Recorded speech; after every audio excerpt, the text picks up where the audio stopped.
जिस डंजन को सब डेथ्स लेयर कहते थे, वो आखिरकार एक जिद्दी आदमी ने गिरा दिया। सुमिंग वो अकेला चला गया था एक एस रैंक नाइटमेयर में, सबसे खतरनाक जगह जहां से कोई वापस नहीं आता। लेकिन उसने बॉस को हरा दिया और बाहर निकला एक ऐसी चीज के साथ जिसे पूरी दुनिया पाना चाहती थी, एक डिवाइन रिंग। पर जीत के तुरंत बाद सब कुछ जाल में बदल गया। जिन साथियों पर वो भरोसा करता था वही उसके खिलाफ खड़े हो गए। एक बाइंडिंग सर्कल चमका और वो औरत जिसे वो अपना मानता था वहीं वार किया जहां सबसे ज्यादा दर्द होता है। वो आर्टिफैक्ट इनाम नहीं, धोखे की जड़ था। सब कुछ पहले से प्लान किया गया था, लेकिन फिर कुछ ऐसा हुआ जो नामुमकिन था। एक वॉटेक्स, एक ब्लाइंडिंग लाइट, और जब उसने आंखें खोलीं वो फिर से खड़ा था अवेकनिंग सेरेमनी में। फिर से उम्र 18। उसकी उंगली में अब भी वही रिंग ऑफ डिफायंस चमक रही थी, और सामने एक गोल्डन सिस्टम जिसने घोषणा की, मिथिक प्रोफेशन, सोर्ड गॉड। दुनिया जिसने उसे राक्षस कहा था, अब उसी को फिर से मौका मिल चुका था। उसे सब याद है, पुराने घाव, पुरानी साजिशें और वो कसम जो खून से खाई थी। इस बार जो लोग जाल बिछाए थे वो सब जवाब देंगे। वो अपनी रिंग छुपा कर रखता है, अपनी क्लास को सीक्रेट रखता है और निकलता है उस एक चीज के पीछे जो पिछली जिंदगी ने उससे छीन ली थी। इस बार मैं सही करूंगा। ये कोई रीबर्थ फॉर पीस नहीं है, ये है एक रीस्टार्ट, यादों के साथ, आर्टिफैक्ट के साथ और एक मिथिक पाथ पर। अकेडमी हंस रही है, नोबल्स देख रहे हैं, लेकिन सुमिंग के पास अब टूल्स हैं और वादा भी। अब खेल शुरू होता है और इस बार कहानी का अंत वही लिखेगा। और इसी के साथ कहानी शुरू होती है एक ऐसी दुनिया जो अवेकनिंग के आने से पूरी तरह बदल चुकी थी। बर्फ से ढकी वीरान जमीनों पर कुछ सबसे ताकतवर लोग इकट्ठा हुए थे। उनकी नजरें एक ही जगह पर थीं, डेथ डेन, एक top tier S rank dungeon जहां एक प्राचीन सत्ता का निवास था। ये वही डंजन था जो सबसे पहले प्लैनेट अज्योर पर प्रकट हुआ था। दशकों तक कोई भी इसे जीत नहीं सका। इसके दरवाजे के बाहर गिरे पड़े थे अनगिनत योद्धाओं के कंकाल जो कभी लौट कर नहीं आए। लेकिन आज का दिन अलग था। एक योद्धा जिसका नाम था सुमिंग, उसने अकेले ही डेथ डेन को चुनौती दी थी। लंबी और भयंकर लड़ाई के बाद वो विजयी होकर बाहर निकला। उसने डंजन के गॉड टियर मॉन्स्टर को हरा दिया था। पर बाहर निकलते ही थका हारा सुमिंग तालियों से नहीं बल्कि धोखे से मिला। उसे घेर लिया गया, उन्हीं लोगों ने जो कभी उसके साथी थे।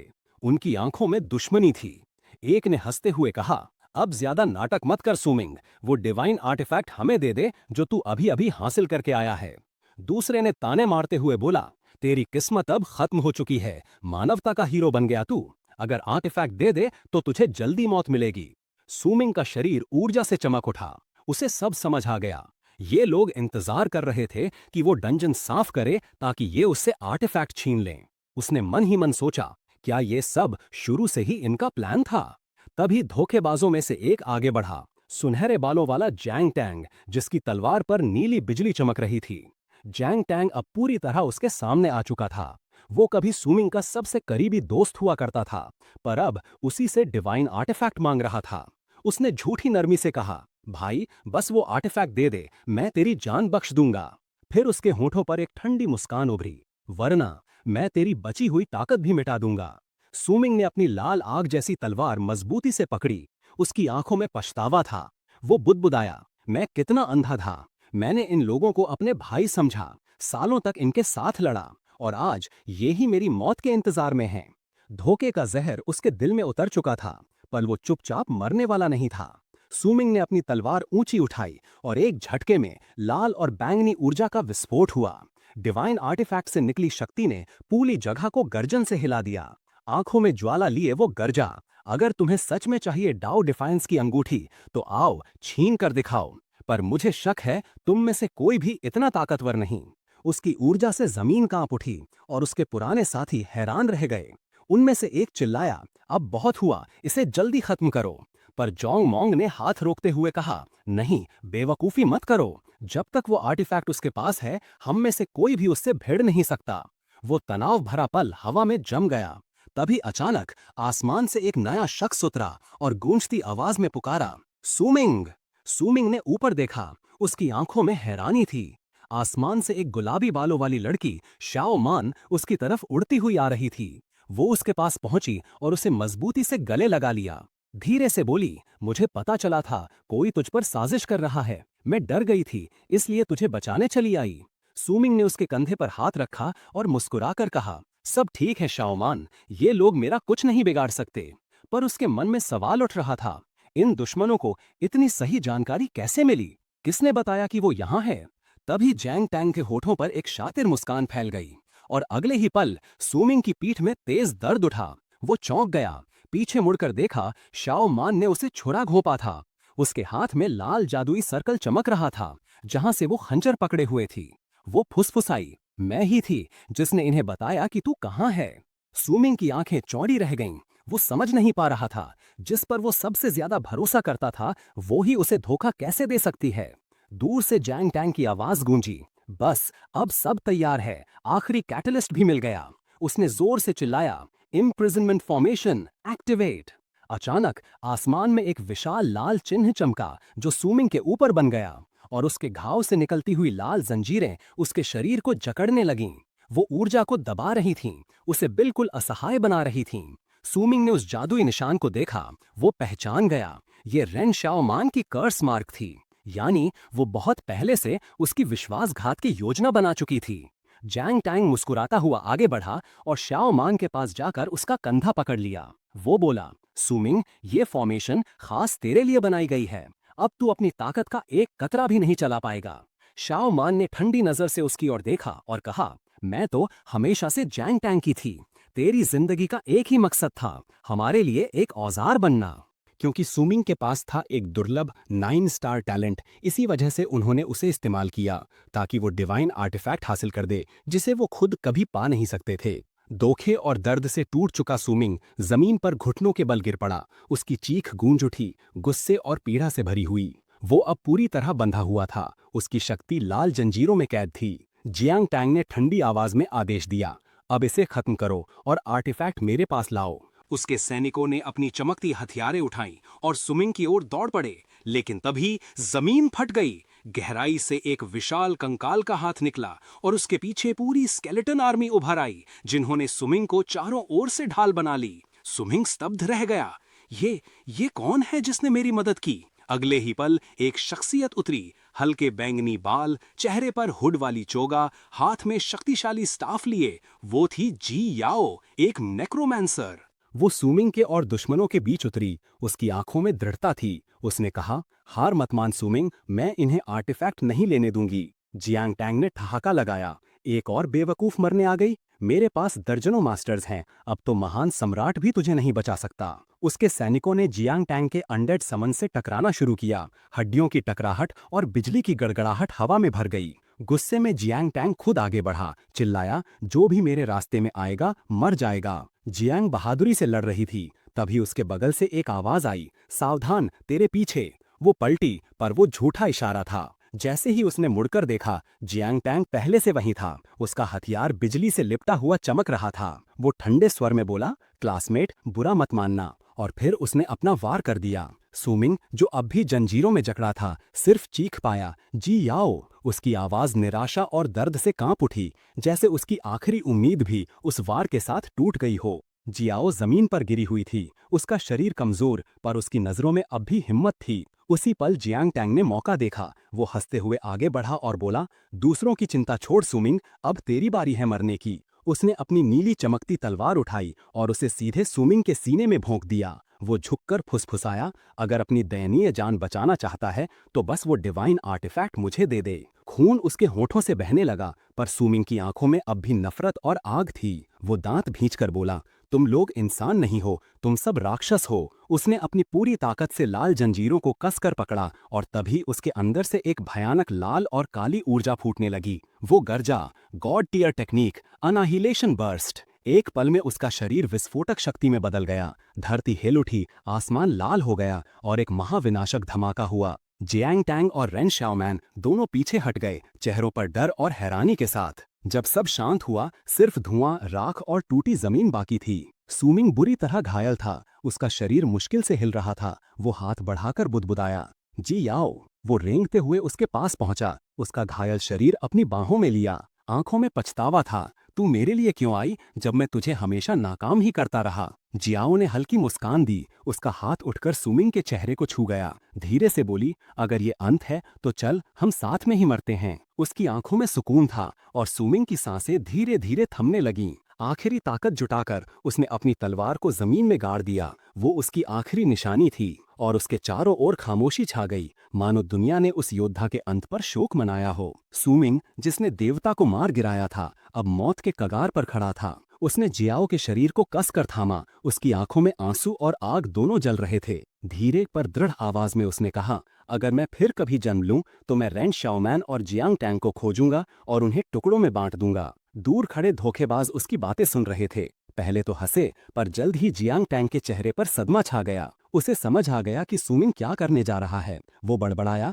नहीं, वो ऐसा नहीं कर सकता। पर अब बहुत देर हो चुकी थी। सुमिंग ने ठंडी मुस्कान के साथ कहा, अगर तुम्हें डिवाइन आर्टिफैक्ट चाहिए तो आकर खुद ले लो। उसके हाथ में डाओ डिफाइंस की अंगूठी तेज सुनहरी रोशनी से चमकने लगी। फिर उसने जियाओ को सीने से लगाया और चट्टान से छलांग लगा दी। वो दोनों नीचे गिरते गए, सीधे डेथ डेन की अराजक ऊर्जा के भंवर में। हर चीज चमकते सफेद प्रकाश में घुल गई। सुमिंग का हाथ ढीला पड़ गया, मानो जीवन पूरी तरह उससे निकल गया हो। लेकिन तभी उसकी चेतना फिर से लौट आई। उसने आंखें खोलीं और सामने देखा नीला साफ आसमान और पास ही एक स्कूल की इमारत। वो हैरानी से उठा, ये क्या जगह है? तभी एक माइक्रोफोन से आवाज गूंजी, अब घोषित किया जाता है शुआनजिंग फर्स्ट एकेडमी की 127वीं अवेकनिंग सेरेमनी के परिणाम। आवाज आगे बोली, छात्र वॉन्ग चियांग ने सफलतापूर्वक अवेकनिंग पूरी की है, पर उसकी नई क्लास है एन्चेंटर, यानी एक non combat lifestyle class. Swimming ने चारों ओर देखा। वो अब भीड़ में खड़ा था, एक किशोर छात्र जिसके चेहरे पर भ्रम और अविश्वास साफ झलक रहा था। वो बुदबुदाया, क्या मैं फिर से जन्म ले चुका हूँ? चारों ओर से फुसफुसाहटें सुनाई दे रही थीं। इस साल स्कूल की किस्मत कुछ खराब लग रही है। हाँ, अब तक कोई खास अवेकनिंग नहीं हुई। अवेकनिंग सेरेमनी, ये शब्द सुमिंग के कानों में गूंजे और एक अजीब सी पहचानी हुई भावना उसके भीतर उठी। अचानक सब कुछ साफ हो गया। वो हक्का बक्का रह गया। नहीं, ये तो उसे एहसास हुआ वो समय में पीछे लौट आया है। वो फिर से 18 साल का था, ठीक उसी दिन, अपने खुद के अवेकनिंग सेरेमनी के दिन। भीड़ के बीच खड़ा सुमिंग चारों ओर देखने लगा और उसके दिमाग में उस दिन की हर याद लौट आई। वो बोला, वो सामने, वॉन्ग चियांग। हाँ, मैंने इसे हमेशा फैटी कहा था। उसे याद आया, पिछली जिंदगी में भी वॉन्ग चियांग एक एन्चेंटर बना था, यानी ये सपना नहीं, वास्तव में पुनर्जन्म था। अपने शक को और परखने के लिए उसने अगले छात्रों को याद किया। अब बारी है ली सॉन्ग यांग की। वो 2 स्टार वॉरियर बनेगा। फिर आएगा चेन यू, जिसकी अवेकनिंग फेल होगी, और फिर सॉन्ग ली, जो बनेगा एक बैटल मेज। और ठीक वैसा ही हुआ। ली सॉन्ग यांग ने सफल अवेकनिंग की, जोश में अपनी मुट्ठी हवा में उठाई। चेन यू रो पड़ा, उसकी अवेकनिंग असफल रही, और सॉन्ग ली के चारों ओर नीली ऊर्जा चमकी। वो बन गया बैटल मेज। हर घटना उसकी याद के अनुसार हुई। अब कोई शक नहीं बचा था।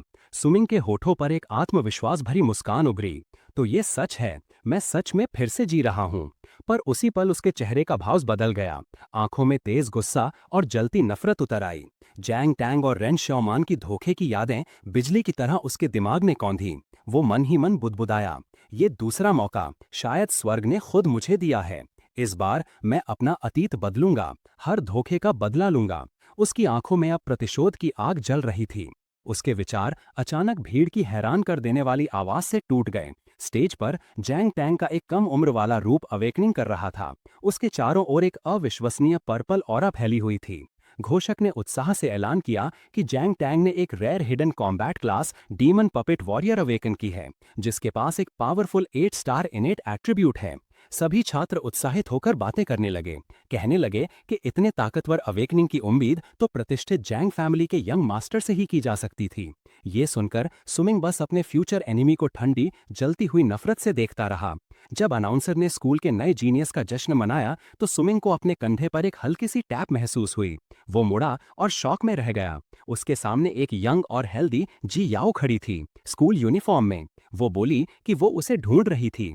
उसके चेहरे पर हैरानी देखकर जियाओ ने पूछा कि क्या कुछ गलत है। भावनाओं से भरा सुमिंग जल्दी से खुद को संभालते हुए बोला कि वो बस उसे पहले से कॉन्ग्रेचुलेट करना चाहता था।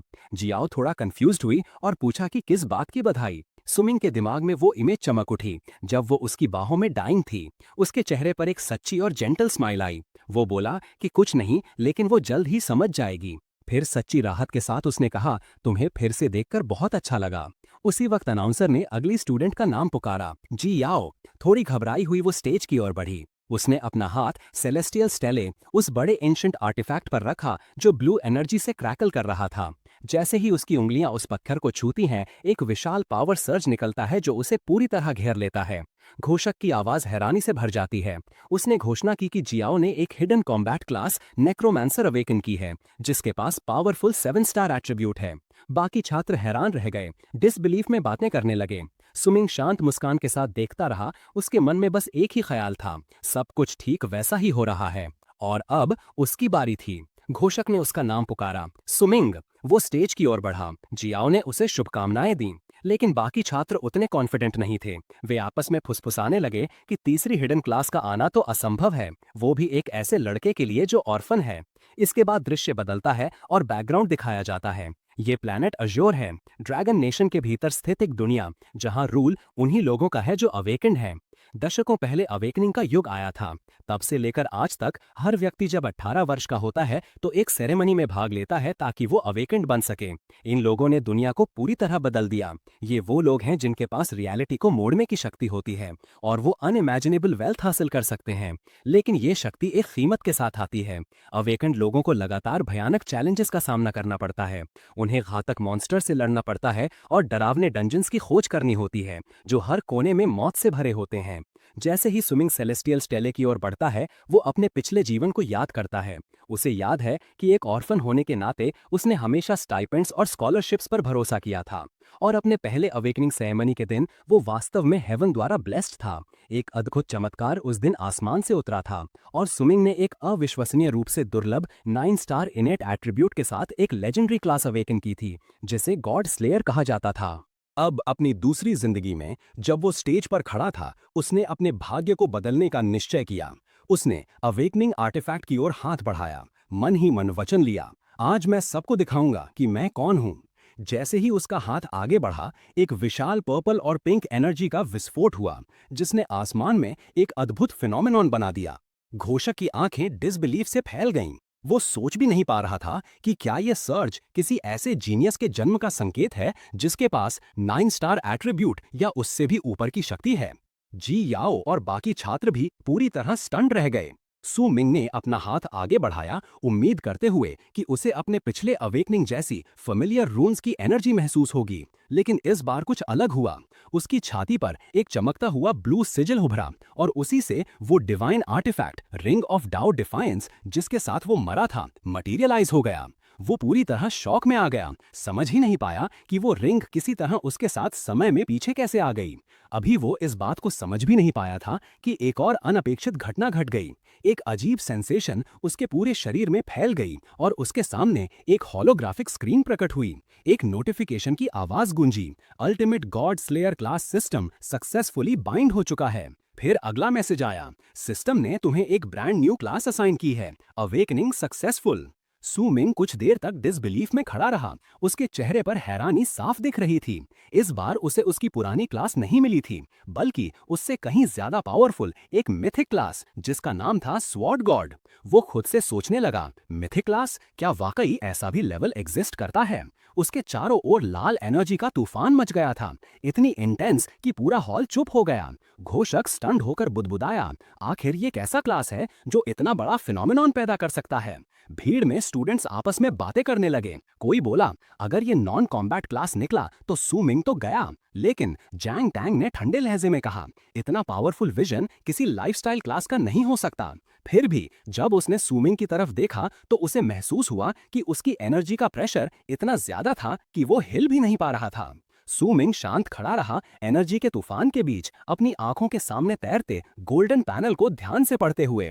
उसने कंफर्म किया कि उसकी अवेकन्ड क्लास अब स्वॉर्ड गॉड थी, जो उसकी पिछली जिंदगी की गॉड स्लेयर क्लास से पूरी तरह अलग थी। उसने सिस्टम इंटरफेस को छुआ और एक आइडेंटिफिकेशन स्कैन शुरू हुआ, जिसने उसकी आइडेंटिटी कंफर्म की, नेम सु मिंग। फिर सिस्टम ने उसका नया स्टेटस दिखाया। उसकी क्लास थी स्वॉर्ड गॉड और उसके पास एक गोल्डन टैलेंट था जिसका नाम था यूनिवर्सल असेंशन। ये टैलेंट उसे किसी भी चीज को एलिवेट या इवॉल्व करने की शक्ति देता था। सुमिंग कुछ पल तक स्टंट खड़ा रहा। उसे एहसास हुआ कि ये गोल्डन टैलेंट उस लेजेंडरी 9 स्टार क्लास से भी एक रैंक ऊपर था जो उसने अपनी पिछली जिंदगी में अवेकन किया था। धीरे धीरे उसके होंठों पर एक कॉन्फिडेंट मुस्कान आई। वो समझ गया कि उसकी नई शक्ति अब गॉड्स क्लास से भी कहीं ज्यादा पावरफुल थी। उत्साह से भरा हुआ उसने अपना स्किल इंटरफेस खोला, लेकिन अगले ही पल उसकी खुशी शौक में बदल गई। स्क्रीन पर प्रोग्रेस 0 दिख रही थी और सिर्फ एक मैसेज लिखा था, कोई भी एबिलिटी अवेकन नहीं हुई है। सुमिंग का गुस्सा फूट पड़ा। उसने होलोग्राफिक पैनल को कसकर पकड़ा, मन ही मन चिल्लाया, कैसे हो सकता है कि एक गोल्डन रैंक टैलेंट में एक भी स्किल नहीं है। वो अभी अपने थॉट्स में उलझा था कि मंच के नीचे क्राउड बेचैन होने लगी। लोग आपस में बातें करने लगे कि इतना देर क्यों लग रही है। आखिर अनाउंसर ने ऊंची आवाज में पूछा, कैंडिडेट सुमिंग, क्या तुम्हारा अवेकनिंग पूरा हो गया? सुमिंग ने स्किललेस इंटरफेस की ओर गुस्से से देखा। वो यकीन नहीं कर पा रहा था कि एक गॉड ईयर क्लास अवेकन करने के बाद भी उसके पास कोई एबिलिटी नहीं थी। उसने मन में सोचा, क्या सिस्टम मेरे साथ मजाक कर रहा है? तभी पैनल पर एक नया मैसेज उभरा, फीडबैक रिसीव हो गया है, सिस्टम दोबारा गाइडेंस शुरू कर रहा है। एक नया प्रॉम्प्ट उसके सामने चमका जिसने उसका ध्यान खींचा उस रिंग ऑफ डाउट डिफाइंस की ओर जो उसके सामने हवा में तैर रही थी। सुमिंग उलझन में उस रिंग को देखने लगा और तभी वो धीरे धीरे चमकने लगी। सिस्टम की आवाज फिर गूंजी, डिवाइन आर्टिफैक्ट सक्सेसफुली आइडेंटिफाइड। जैसे ही रिंग की पहचान पूरी हुई, सिस्टम पैनल तेजी से चमकने लगा और उसी पल सुमिंग की जगह से एक विशाल गोल्डन लाइट का स्तंभ आसमान की ओर फट पड़ा। उस एक्सप्लोजन की शॉक वेव इतनी शक्तिशाली थी कि अनाउंसर, जो अकेडमी का प्रिंसिपल भी था, खुद को संभालने के लिए पीछे हट गया। ऊपर आसमान में सेलेस्टियल स्टील के ठीक ऊपर एक विशाल चमकता हुआ मल्टी कलर्ड स्टार प्रकट हुआ जिसके सेंटर में नंबर 10 चमक रहा था। प्रिंसिपल की आंखें हैरानी से फैल गईं। वो हकलाते हुए बोला, यह तो 10 स्टार इनेट एट्रीब्यूट का सिंबल है। फिर उसका स्वर गूंज उठा पूरे हॉल में, सुमिंग ने अवेकन किया है एक 10 star hidden class sword master. पूरा क्राउड एक साथ चिल्ला उठा। हर तरफ हंगामा मच गया। लोग हैरानी और जोश में चिल्ला रहे थे कि 10 स्टार एट्रीब्यूट तो एक हेवन डिफाइंग टैलेंट है जो सिर्फ देश के सबसे टॉप रैंकर्स को मिलता है। जांग तांग वहीं खड़ा रह गया, पूरी तरह स्टंड। पास ही एक और छात्र बुदबुदाया, मैं तो सोच रहा था जैंग टैंग का 8 स्टार अवेकनिंग पागलपन था, लेकिन सुमिंग ने तो पूरा सिस्टम ही तोड़ दिया। प्रिंसिपल गर्व से मुस्कुरा उठा। उसने घोषणा की, ये साल एकेडमी के लिए ऐतिहासिक है। पहले कई हिडन क्लासेस अवेकन हुए और अब एक हेवंस चोजन जो 10 स्टार एट्रीब्यूट लेकर आया है। प्रिंसिपल ने मंच पर खड़े होकर कहा कि हालांकि स्वॉर्ड मास्टर क्लास खुद में टॉप टियर नहीं है, लेकिन 10 स्टार इने टैलेंट के साथ सुमिंग का फ्यूचर लिमिटलेस होगा। फिर उसने घोषणा की कि एकेडमी उसकी अचीवमेंट के सम्मान में उसे पर्सनली एक full set of cultivation adding items gift करेगी। लेकिन सब लोग इतने इम्प्रेस नहीं थे। भीड़ में फुसफुसाहट शुरू हो गई। कुछ छात्रों ने कहा कि ये तो टैलेंट की बर्बादी है। उनके मुताबिक स्वॉर्ड मास्टर एक बॉटम टियर क्लास है, एक ऐसी मीडियोकर क्लास जो हर चीज में थोड़ा थोड़ा करती है, ना प्योर क्लोज कॉम्बैट में एक्सपर्ट होती है, ना मैजिकल अटैक्स में, बस बीच में फंसी रहती है।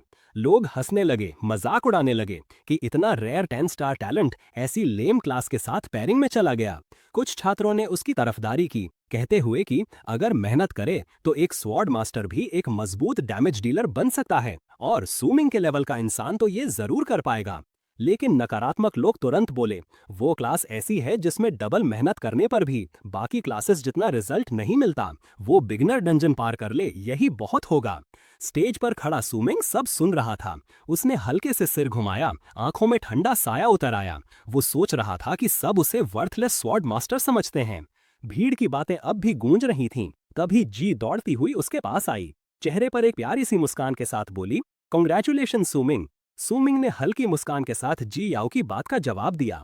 जी ने उसे हौसला देते हुए कहा, बाकियों की बेवकूफी पर ध्यान मत दो। 10 स्टार टैलेंट अवेकन करना अपने आप में कमाल है। हाँ, स्वॉर्ड मास्टर क्लास शुरू में थोड़ी कमजोर होती है, लेकिन तेरे जैसे टैलेंट वाले के लिए ये कोई बड़ी बात नहीं। सुमिंग ने उसकी तरफ देखा, चेहरे पर एक गर्माहट भरी मुस्कान के साथ कहा, थैंक्स, मैं उनकी बातों से परेशान नहीं हूँ। फिर उसने हल्के रहस्यमय लहजे में जोड़ा, उन्हें अंडर एस्टिमेट करने दो, यही तो मैं चाहता हूँ।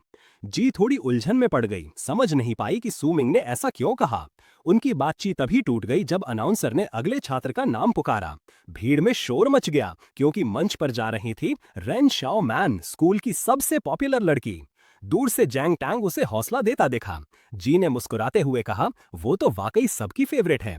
लेकिन सू मिंग चुप रहा, उसकी आंखों में कोई भाव नहीं था। वो मुड़ा और मंच से दूर जाने लगा। जी ने हैरान होकर पुकारा, अरे सेरेमनी तो अभी खत्म नहीं हुई। सू मिंग ने पीछे देखे बिना ठंडे स्वर ने कहा, मुझे कोई दिलचस्पी नहीं। जैसे जैसे वो दूर जाता गया, उसके मन में पिछली जिंदगी की यादें उमड़ने लगीं। वो पल जब रेन शाओ मैन ने उसे इस्तेमाल किया, फिर बिना झिझक उसे धोखा देकर मार डाला। वो अपने आखिरी लम्हे को याद कर रहा था, जब उसने मरते समय एक वादा किया था, एक कसम कि इस नई जिंदगी में वो उस धोखे का बदला जरूर लेगा। थोड़ी देर बाद सू मिंग शहर की गलियों से होकर गुजर रहा था, आसपास की दुनिया को ध्यान से देख रहा था। सब कुछ उसकी यादों जैसा ही लग रहा था, लेकिन वो जानता था कि अब कुछ चीजें बदल चुकी हैं। अपनी नई क्लास के अलावा उसने सिस्टम खोला और वहां एक स्किल दिखाई दी, टोटल कंसीलमेंट। ये एक लेजेंडरी स्किल थी जो किसी को अपने इक्विपमेंट, क्लास और बाकी स्किल्स की जानकारी छिपाने या रीराइट करने की पावर देती थी। सू मिंग ने तुरंत पहचान लिया, ये उन्हीं 4 स्किल्स में से एक थी जो वो अपनी प्रीवियस लाइफ से साथ लाया था। ये सोचते ही एक और मेमोरी उसके दिमाग में चमकी, वो चमकदार रिंग ऑफ डाउ डिफायंस। उसने अपने हाथों को देखा, शॉक में पड़ गया और धीरे से बोला, तो ये सच में मेरे साथ वापस आ गई। अब वो पूरी तरह समझ चुका था, वो डिवाइन आर्टिफैक्ट वाकई उसके साथ समय के पार आ चुका था। जैसे ही सू मिंग उस रिंग के बारे में सोच रहा था, सिस्टम पैनल अचानक दोबारा चमक उठा। स्क्रीन पर लिखा आया, डिवाइन आर्टिफैक्ट लोडिंग।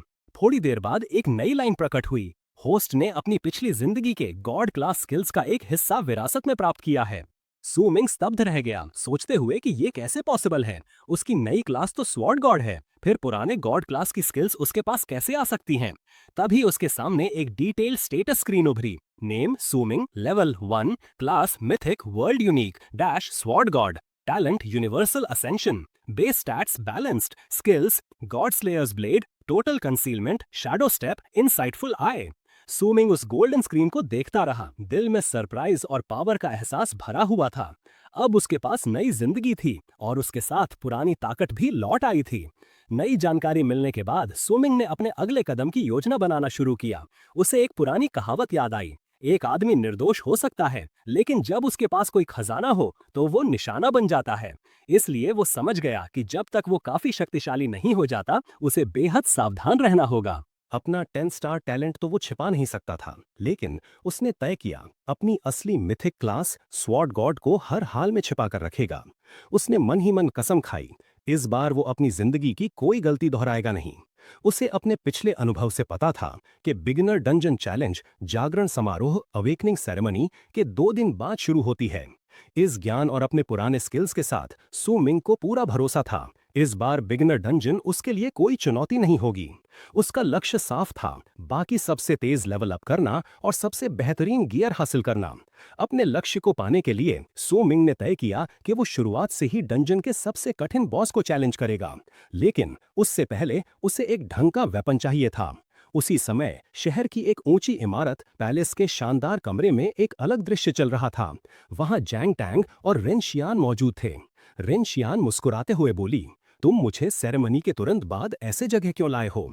जैंग टैंग ने झुंझुलाकर कहा, उस सेरेमनी का जिक्र मत करो। उस सू मिंग ने सबका ध्यान अपनी ओर खींच लिया।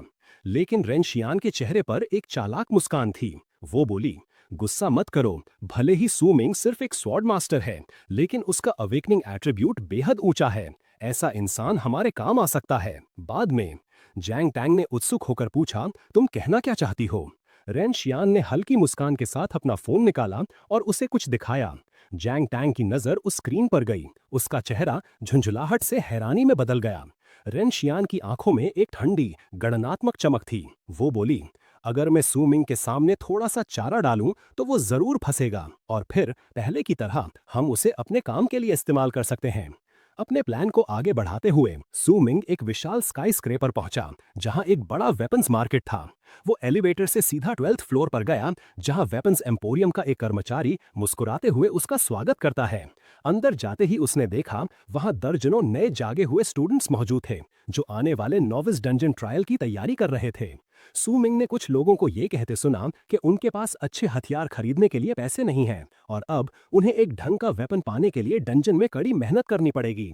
तभी उसकी नजर एक भीड़ पर पड़ी। लोग एक चमकती हुई नीली तलवार के इर्द गिर्द जमा थे। वो थी टायरेंट्स फ्रॉस्ट ब्लेड, एक डायमंड रैंक वेपन जिसके बारे में कहा जाता था कि उसे एक high level great sword class खिलाड़ी ने खुद फोर्ज किया है। भीड़ उस तलवार की ताकत देखकर दंग थी। कहा जाता था कि वो किसी भी मॉन्स्टर के खून को जमा सकती है। लेकिन उसकी कीमत सुनकर सब चौंक गए। 1 मिलियन एडवेंट कॉइन्स। लोग उसकी शक्ति पर चर्चा कर रहे थे, जबकि सू मिंग के चेहरे पर एक हल्की मुस्कान आई। उसे अपनी पिछली जिंदगी की याद आई। उसे याद था कि ये तलवार असली नहीं है। वो व्यापारी जो इन्हें बेच रहा था जल्द ही धोखाधड़ी के आरोप में गिरफ्तार होने वाला था। तभी उसके विचारों में एक महिला की आवाज ने खलल डाला। सू मिंग ने मुड़कर देखा। एक शालीन महिला उसके सामने खड़ी थी। सिल्वर ग्रे छोटे बाल, स्टाइलिश कपड़े और उसके साथ 2 बॉडीगार्ड्स थे। वो बोली, क्या तुम सू मिंग हो? सू मिंग ने शांत स्वर में पूछा, आप कौन हैं? महिला ने मुस्कुराकर अपना परिचय दिया। मैं जैंग लान हूँ, जैंग एनएन ग्रुप की वाइस डायरेक्टर। फिर उसने आगे बढ़कर अपना बिजनेस कार्ड उसे सौंपा। सू मिंग ने कार्ड लिया और शांति से कहा, मुझे नहीं लगता कि मैं आपको जानता हूँ। जैंग लान ने उसकी बात को नजरअंदाज किया और इतनी ऊंची आवाज में बोली कि आसपास के सभी सुन सकें, जैंग एनएन ग्रुप की तरफ से आज के सारे खर्चे मैं कवर करूंगी। भीड़ हल्के से फुसफुसाई। लोग हैरान थे कि एक बड़ी कंपनी का वाइस डायरेक्टर एक साधारण छात्र के लिए इतनी बात क्यों कह रहा है। फिर जैंग लान ने सू मिंग की तरफ मुड़ते हुए कहा, लेकिन मुझे तुमसे एक छोटा सा फेवर चाहिए। सू मिंग ने भौहें चढ़ाई। कैसा फेवर? जैंग लान ने अपने बॉडीगार्ड को इशारा किया, जिसने आगे बढ़कर सू मिंग को एक फोटो दिखाई। उस तस्वीर में एक मुस्कुराती हुई लड़की थी जिसकी आंखें थोड़ी छिपी हुई थीं और वो सफेद फूलों के बीच खड़ी थी। जैंग लान ने कहा, ये मेरी छोटी बहन है, जैंग यूनिंग। वो भी तुम्हारे ही स्कूल में पढ़ती है और आज ही उसने अपनी अवेकनिंग सेरेमनी पूरी की है। वो आगे बोली, मैंने तुम्हारी अवेकनिंग की पूरी जानकारी हासिल की है। मुझे पता है कि तुम्हारे पास 10 स्टार टैलेंट है। ऐसे में नॉविस डंजन तुम्हारे लिए कोई चुनौती नहीं होगी। उसने समझाया कि ये डंजन सिर्फ नए जागे हुए लोगों के लिए खुला है और फिर सीधे अपनी बात रखी। मैं चाहती हूँ कि तुम मेरी बहन के साथ टीम बनाओ और उसे प्रोटेक्ट करो ताकि वो ट्रायल सुरक्षित पूरा कर सके। कुछ पल के लिए सू मिंग चुप रहा, फिर बिना किसी हिचक के बोला, मुझे दिलचस्पी नहीं है। वो पलटा और बिना पीछे देखे वहां से चल पड़ा। जैंग लान वहीं खड़ी रह गई। चेहरे पर डिसबिलीफ और गुस्सा दोनों झलक रहे थे। वो उसके पीछे चिल्लाई, रुको, अगर तुम मान जाओ तो इस स्टोर का कोई भी वेपन तुम ले सकते हो। लेकिन सू मिंग ने कोई जवाब नहीं दिया, सिर्फ अपनी चाल धीमी किए बिना आगे बढ़ता गया। जैंग लान के अंदर गुस्सा उबल पड़ा। वो सोचने लगी, एक गरीब स्टूडेंट जिसने बस किस्मत से टैलेंट पा लिया, वो मुझे कैसे मना कर सकता है। लेकिन तभी सू मिंग के कदम अचानक रुक गए।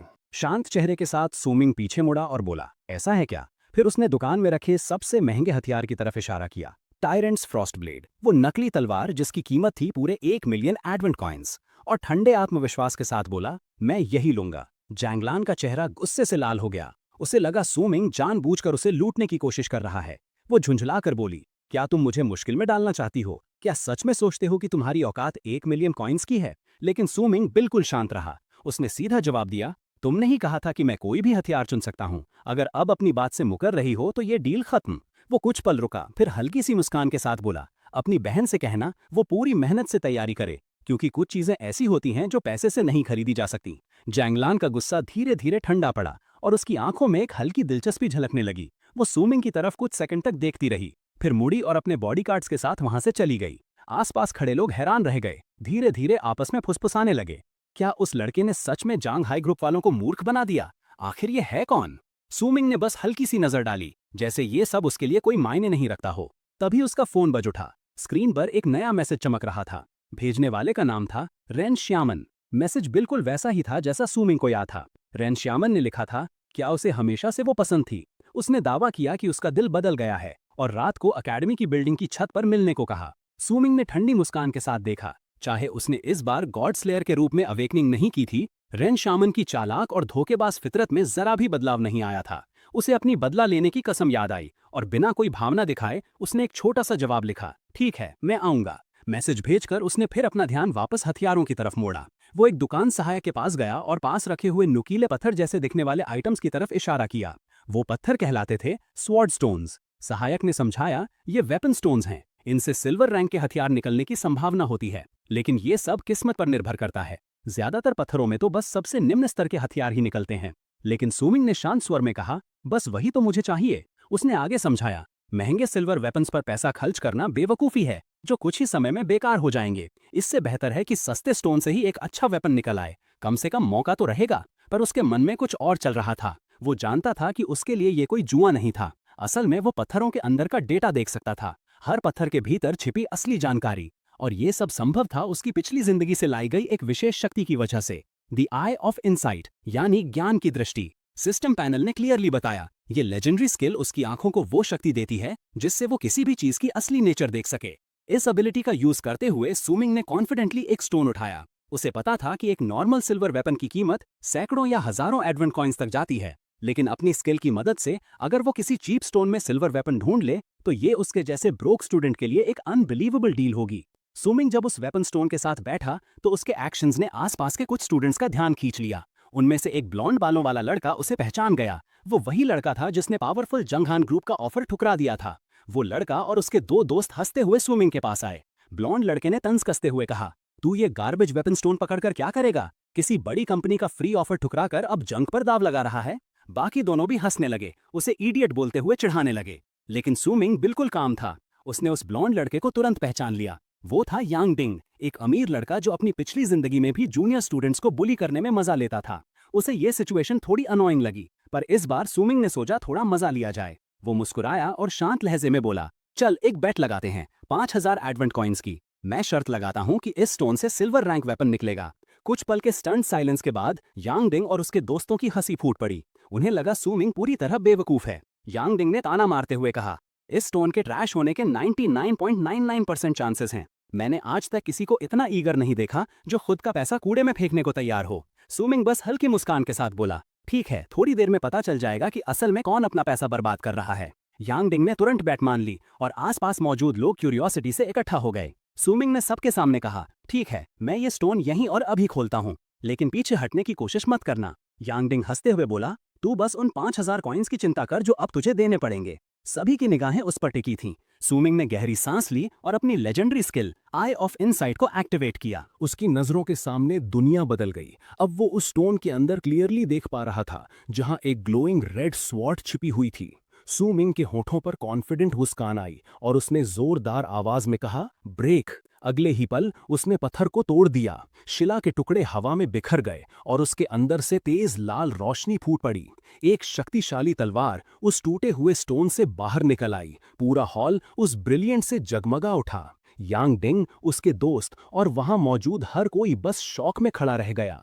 पूरा हॉल एकदम चुप था। सुमिंग ने काम एक्सप्रेशन के साथ तलवार की हिल्ट पकड़ ली। उसी पल सिस्टम की एक नई नोटिफिकेशन प्रकट हुई।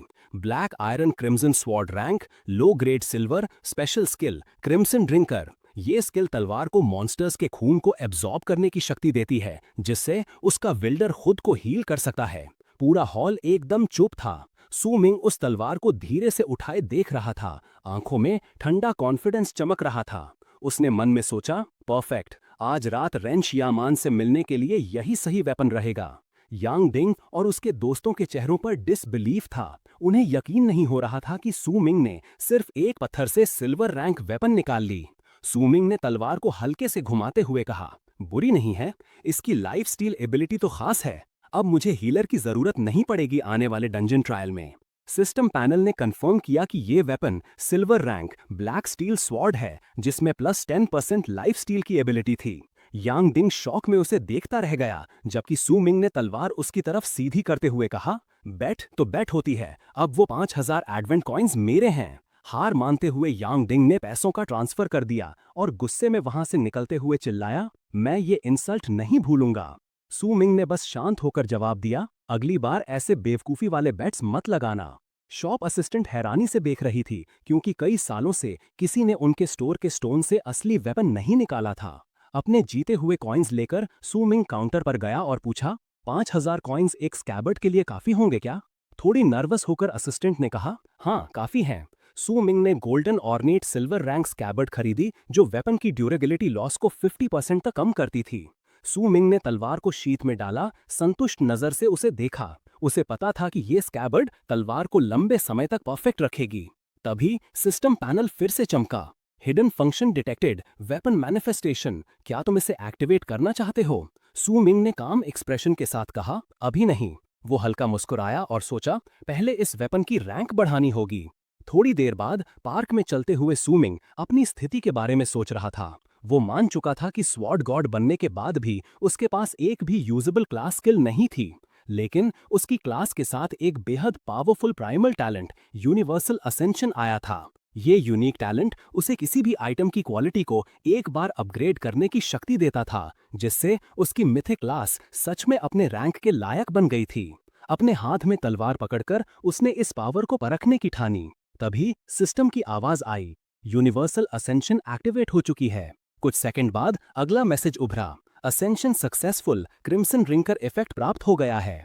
तुरंत उसकी तलवार तेज लाल ऑरा से चमकने लगी। फिर फाइनल नोटिफिकेशन सामने आया, weapon status crimson black steel sword, high silver rank, effect crimson रिंकर। अब ये तलवार कांटेक्ट होते ही टारगेट का खून एब्जॉर्ब कर सकती है। न्यू स्किल ब्लड थर्स्ट, किसी मॉन्स्टर को मारने के बाद अगले 30 सेकंड्स तक सभी स्टैट्स में +5 का टेम्परेरी बूस्ट मिलता है। सू मिंग उस अपग्रेड से बेहद खुश था। सारी तैयारी पूरी करने के बाद उसने काम ली हिडन वेपन मैनिफेस्टेशन एक्टिवेट की। अब वो पूरी कॉन्फिडेंस से जानता था कि कल का बिगिनर डंजन उसके लिए कोई चैलेंज नहीं होगा। उस रात देर से सू मिंग एकेडमिक बिल्डिंग की रूफटॉप पर पहुंचा। भविष्य जैसी सिटी लाइट्स के बीच वो अपनी नई तलवार हाथ में लिए एक शांत पर घातक परछाई की तरह खड़ा था। रेन शियान पहले से ही वहां मौजूद थी। वो सेडक्टिव मुस्कान के साथ मुड़ी और हल्के मजाक में बोली कि वो देर से आया है, लेकिन उसी पल उसकी मुस्कान गायब हो गई। बिना एक शब्द बोले सू मिंग ने अपनी तलवार उसकी ओर झटक दी। वो चीख पड़ी और मुश्किल से वार से बच पाई। तलवार उसके ठीक पास की कंक्रीट लेज में धंस गई।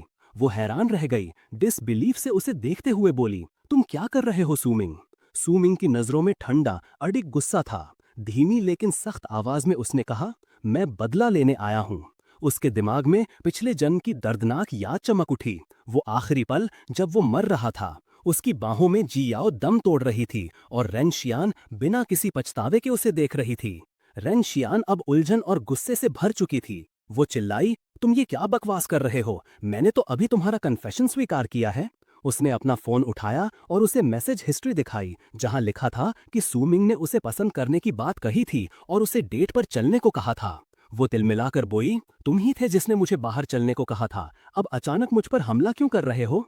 सू मिंग बस वहीं खड़ा रहा, चेहरा सख्त, आंखों में कोई भाव नहीं, एकदम खामोश। उसने रेन शियान की ओर ठंडी, जानकार मुस्कान के साथ देखा, फिर बोला, तुम सही कह रही हो, कन्फेशन हुआ था, लेकिन वो पिछले जन्म में हुआ था। उसका मन अतीत में लौट गया। यादें एक एक करके सामने आने लगीं। वो याद करता है, रेन शियान, स्कूल की सबसे मशहूर लड़की, और वो खुद बस एक अकेला अनाथ लड़का। उसे वो दिन याद आया, पहले अवेकनिंग सेरेमनी के अगले दिन का।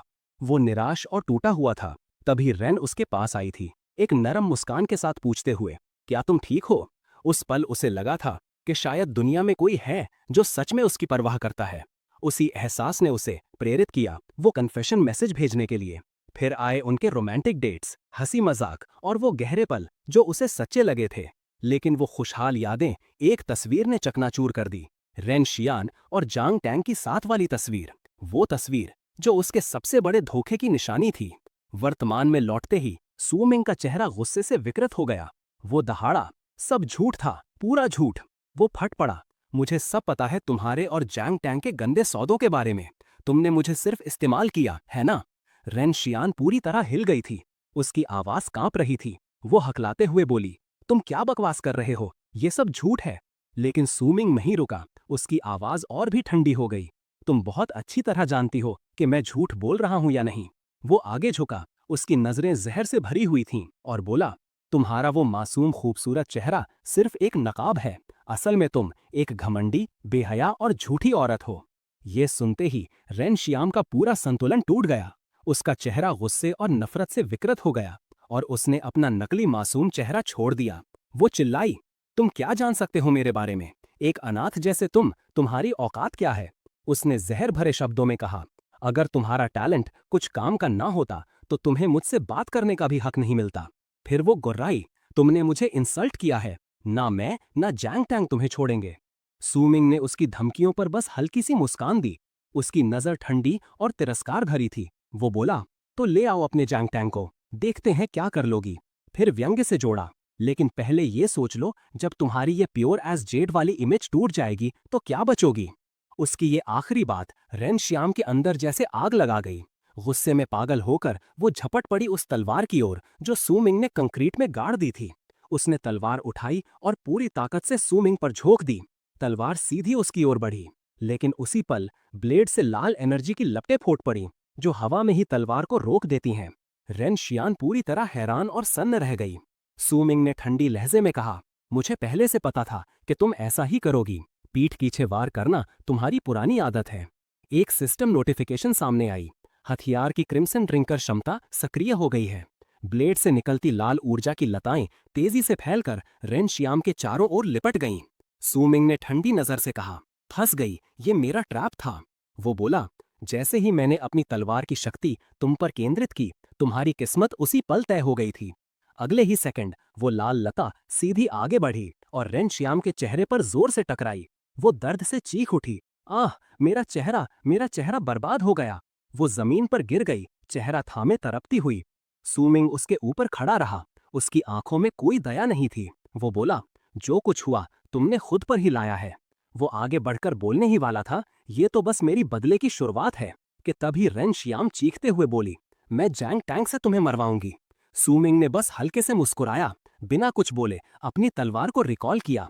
तलवार धुएं की तरह गायब होकर उसकी इन्वेंट्री में समा गई। वो मुड़ा और बोला, जाओ जैंग टैंग को बता देना, वो जब चाहे मेरे पास आ सकता है। आज की ये वार हमारे रिश्ते की आखिरी डोर तोड़ गई।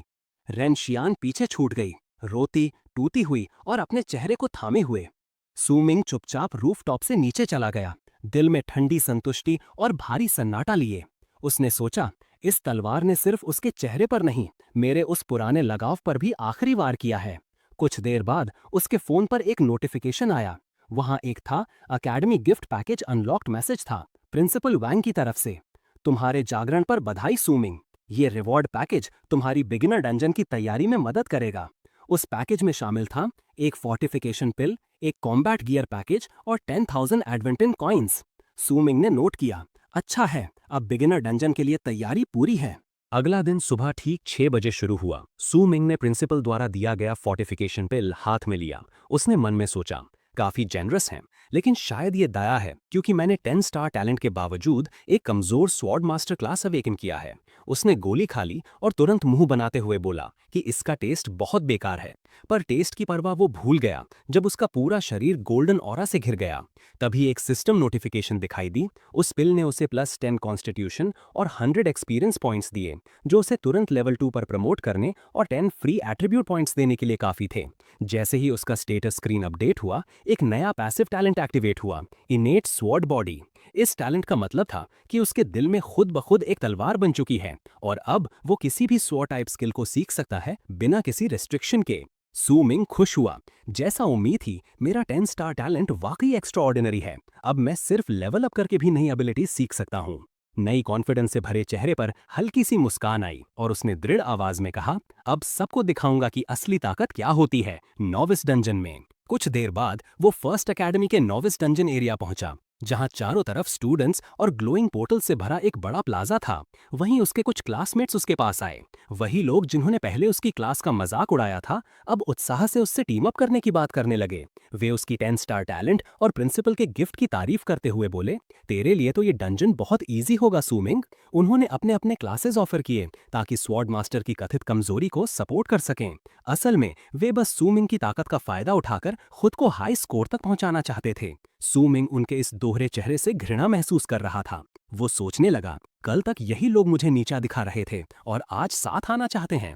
उसने बिना किसी झिझक के उन्हें सीधे मना कर दिया, कहते हुए, मैं पहले ही किसी टीम में शामिल हूँ। उसकी ये बात पास खड़ी जी याओ ने सुन ली। वो हैरान होकर उसकी तरफ दौड़ी और बोली, टीम, तुमने कब किसी टीम में शामिल हो गए? उसने समझाया कि वो तो सुबह सुबह जल्दी आई थी ताकि सबसे पहले वही सूमिंग को टीम अप करने के लिए कह सके।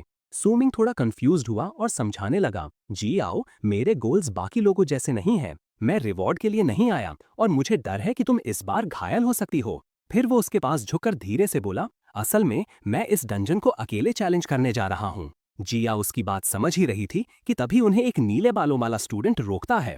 उसके चेहरे पर कॉन्फिडेंट मुस्कान थी। उसने अपना परिचय दिया, मैं यान्स हूँ, 9 स्टार डीमन हंटर रेंजर। उसने औपचारिक तौर पर सूमिंग को अपनी टीम में ज्वाइन होने का निमंत्रण दिया। सूमिंग ने उसे देखा और तुरंत पहचान लिया, वो अपने पिछले जीवन का यानजे था। बिना कोई हिचकिचाहट दिखाए उसने ठंडे स्वर में मना कर दिया। यान्स कुछ बोल ही पाता कि जियाओ आगे बढ़ी। उसने सूमिंग के कंधे पर हाथ रखकर कहा, वो पहले ही मेरे साथ टीम बना चुका है, तो अब तुम सब उसे परेशान करना बंद करो। बाकी सारे स्टूडेंट्स, जिनमें यान्स भी शामिल था, माफी मांगकर वहां से चले गए। भीड़ के हटते ही सूमिंग ने जियाओ की तरफ देखा। उसके दिल में उसके लिए कृतज्ञता की भावना आई। वो सोचने लगा, वाकई ये लड़की बहुत भरोसेमंद है। सूमिंग जब जियाओ के साथ खड़ा था तो उसने पास लगे क्लॉक की तरफ नजर डाली। डंजन शुरू होने का समय करीब आ चुका था। ठीक उसी पल जमीन हिलने लगी और एक विशाल नीला पोर्टल घूमता हुआ चमकने लगा। फिर एक गूंजती हुई आवाज आई, 127वां नोविस डंजन चैलेंज अब आधिकारिक रूप से शुरू हो चुका है। पोर्टल के भीतर से प्रिंसिपल वैंग का होलोग्राफिक ब्रॉडकास्ट प्रकट हुआ। वो कुछ अस्त व्यस्त दिख रहे थे, जैसे अभी अभी उठे हों। उन्होंने हल्की सी मुस्कान के साथ कहा, माफ करना बच्चों, आज जरा देर से उठा हूँ। फिर उन्होंने आज के एक दिन के अनिवार्य ट्रायल के नियम समझाने शुरू किए। हर स्टूडेंट पहले से रजिस्टर किया गया है और अंदर जाने पर उन्हें उनके परफॉर्मेंस और कंट्रीब्यूशन के आधार पर पॉइंट्स मिलेंगे। उन्होंने सख्त लहजे में सलाह दी, सभी स्टूडेंट्स को टीम बनाकर ही जाना चाहिए, क्योंकि सर्वाइवल और कंप्लीशन की संभावना टीम में ज्यादा होती है।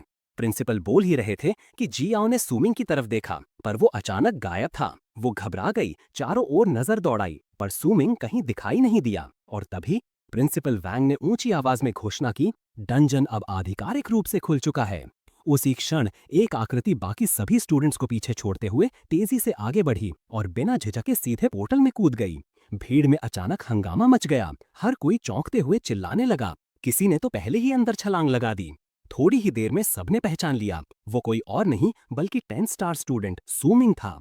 जैसे ही सूमिंग ने डंजन के अंदर कदम रखा, एक अजीब सी नॉस्टैल्जिया की लहर उसके दिल में उठी। उसे याद आया, अपनी पहली जिंदगी में जब वो यहाँ आया था तो उसके दिल में डर और उत्साह दोनों थे।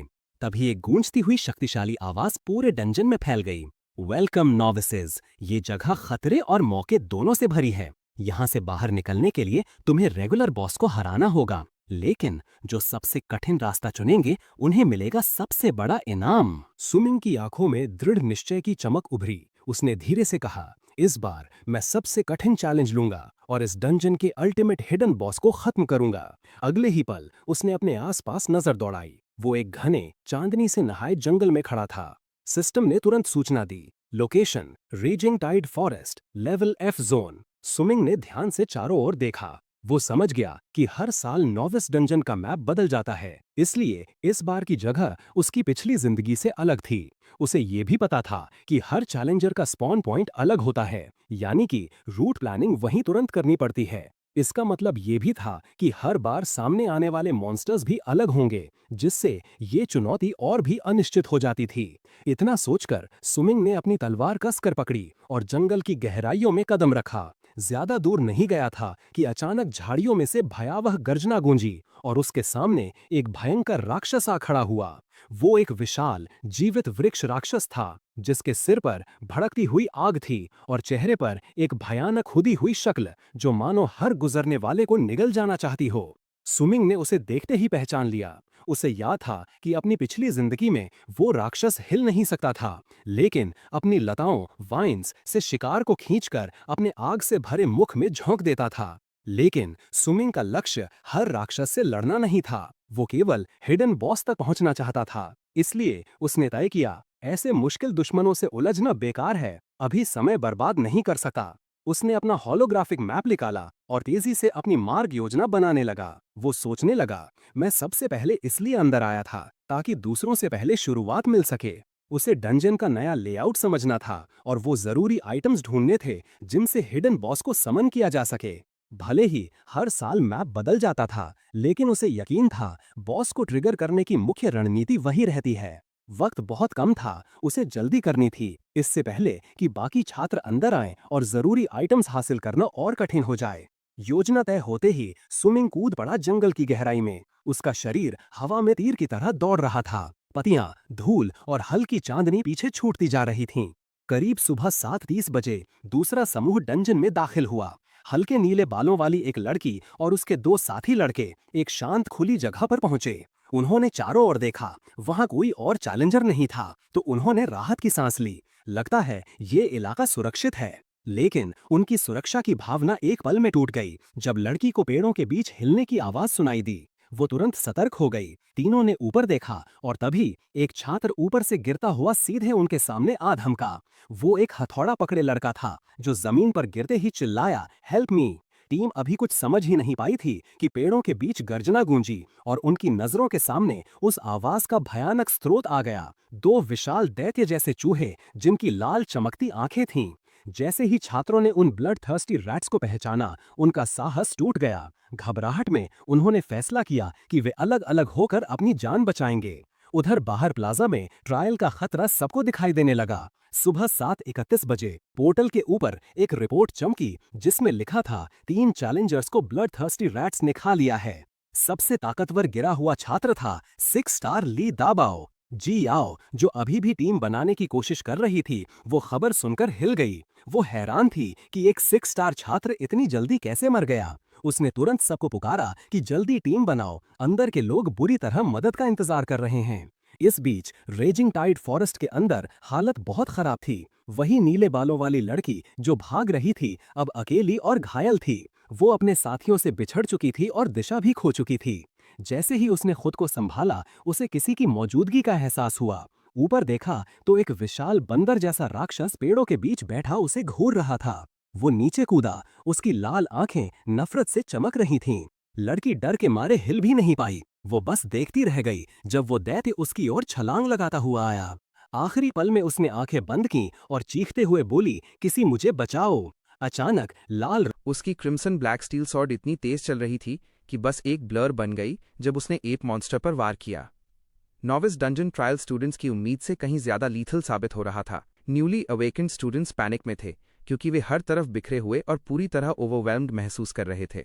एक टेरिफाइड स्टूडेंट अपनी किस्मत को कोस रहा था क्योंकि ट्रायल के बिल्कुल स्टार्ट में ही उसका सामना एक elite level 5 bloodthirsty brown bear से हो गया था।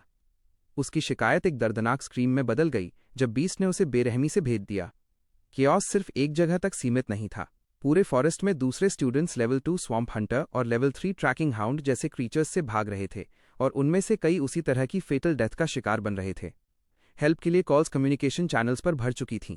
डेस्परेट रिपोर्ट्स आ रही थीं कि टेलीपोर्ट पॉइंट्स पूरी तरह मॉन्स्टर हॉर्ड से घिरे हुए हैं और अर्जेंट बैकअप की जरूरत है, लेकिन वो बैकअप आ नहीं रहा था। इसी कार्नेज के बीच जियो खुद को पूरी तरह अकेला पाती है, अपने टीममेट्स की लाइफलेस बॉडीज से घिरी हुई। ग्रीफ स्ट्रिकन और टेरिफाइड होकर वो टॉल ग्रास में गिर जाती है, कांपते हुए जब उसे याद आता है कि उसके टीममेट्स ने उसे हाइड होने को कहा था। ट्रायल शुरू हुए आधा घंटा भी नहीं हुआ था और डिफिकल्टी इतनी ज्यादा थी कि उसे शक होने लगा कि कोई नया स्टूडेंट सर्वाइव भी कर पाएगा या नहीं। फॉरेस्ट के दूसरी तरफ light blue head girl shock में खड़ी थी, जायंट एप मॉन्स्टर द्वारा कॉर्नर्ड। और ठीक उसी पल जब बीस्ट उस पर झपटा, हवा में तेज स्वॉर्ड स्ट्राइक्स की एक फ्लरी चमक उठी। सूमिंग एक ब्लर की तरह सामने आया, हवा में लीप मारते हुए उस डरी हुई लड़की के ऊपर से गुजरा और बहुत स्मूथ तरीके से उसके और बीस्ट के बीच लैंड हो गया। लड़की देखकर हैरानी और एडमिरेशन में भर गई। उसे लगा कि वो बेहद स्ट्रांग है और उसने मॉन्स्टर को एक ही ब्लो में खत्म कर दिया है। थैंकफुल होकर वो उसे थैंक करने लगी, उसे पहचानकर पूछने लगी कि क्या वो वही फेमस 10 स्टार स्टूडेंट सुइंग है। सुमिंग ने काम स्माइल के साथ कहा कि वो तो बस यहाँ से गुजर रहा था। फिर उसने गंभीर होकर उसे वार्न किया कि वो उसे दूसरी बार बचा नहीं पाएगा क्योंकि मॉन्स्टर अभी मरा नहीं था। ब्लू हेड गर्ल ये सुनकर शॉक में रह गई कि मॉन्स्टर अभी भी अलाइव है। वो मुड़ी तो मॉन्स्टर की मेनेसिंग शैडो उसके पीछे खड़ी दिखी। पैनिक में आकर उसने कहा कि वो रीइंफोर्समेंट्स लेकर आएगी और सुमिंग को चिल्लाकर बोली कि होल्ड ऑन, और अपनी जान बचाने के लिए भाग गई। बीस्ट के साथ अकेला रहकर सुमिंग ने कामली अपना आई ऑफ इंसाइट एक्टिवेट किया। सिस्टम पैनल ने मॉन्स्टर की आइडेंटिटी रिवील की, एक mutated app king level 3 ferocious beast जिसकी स्ट्रेंथ और कॉन्स्टिट्यूशन बहुत हाई थी लेकिन एजिलिटी बहुत लो।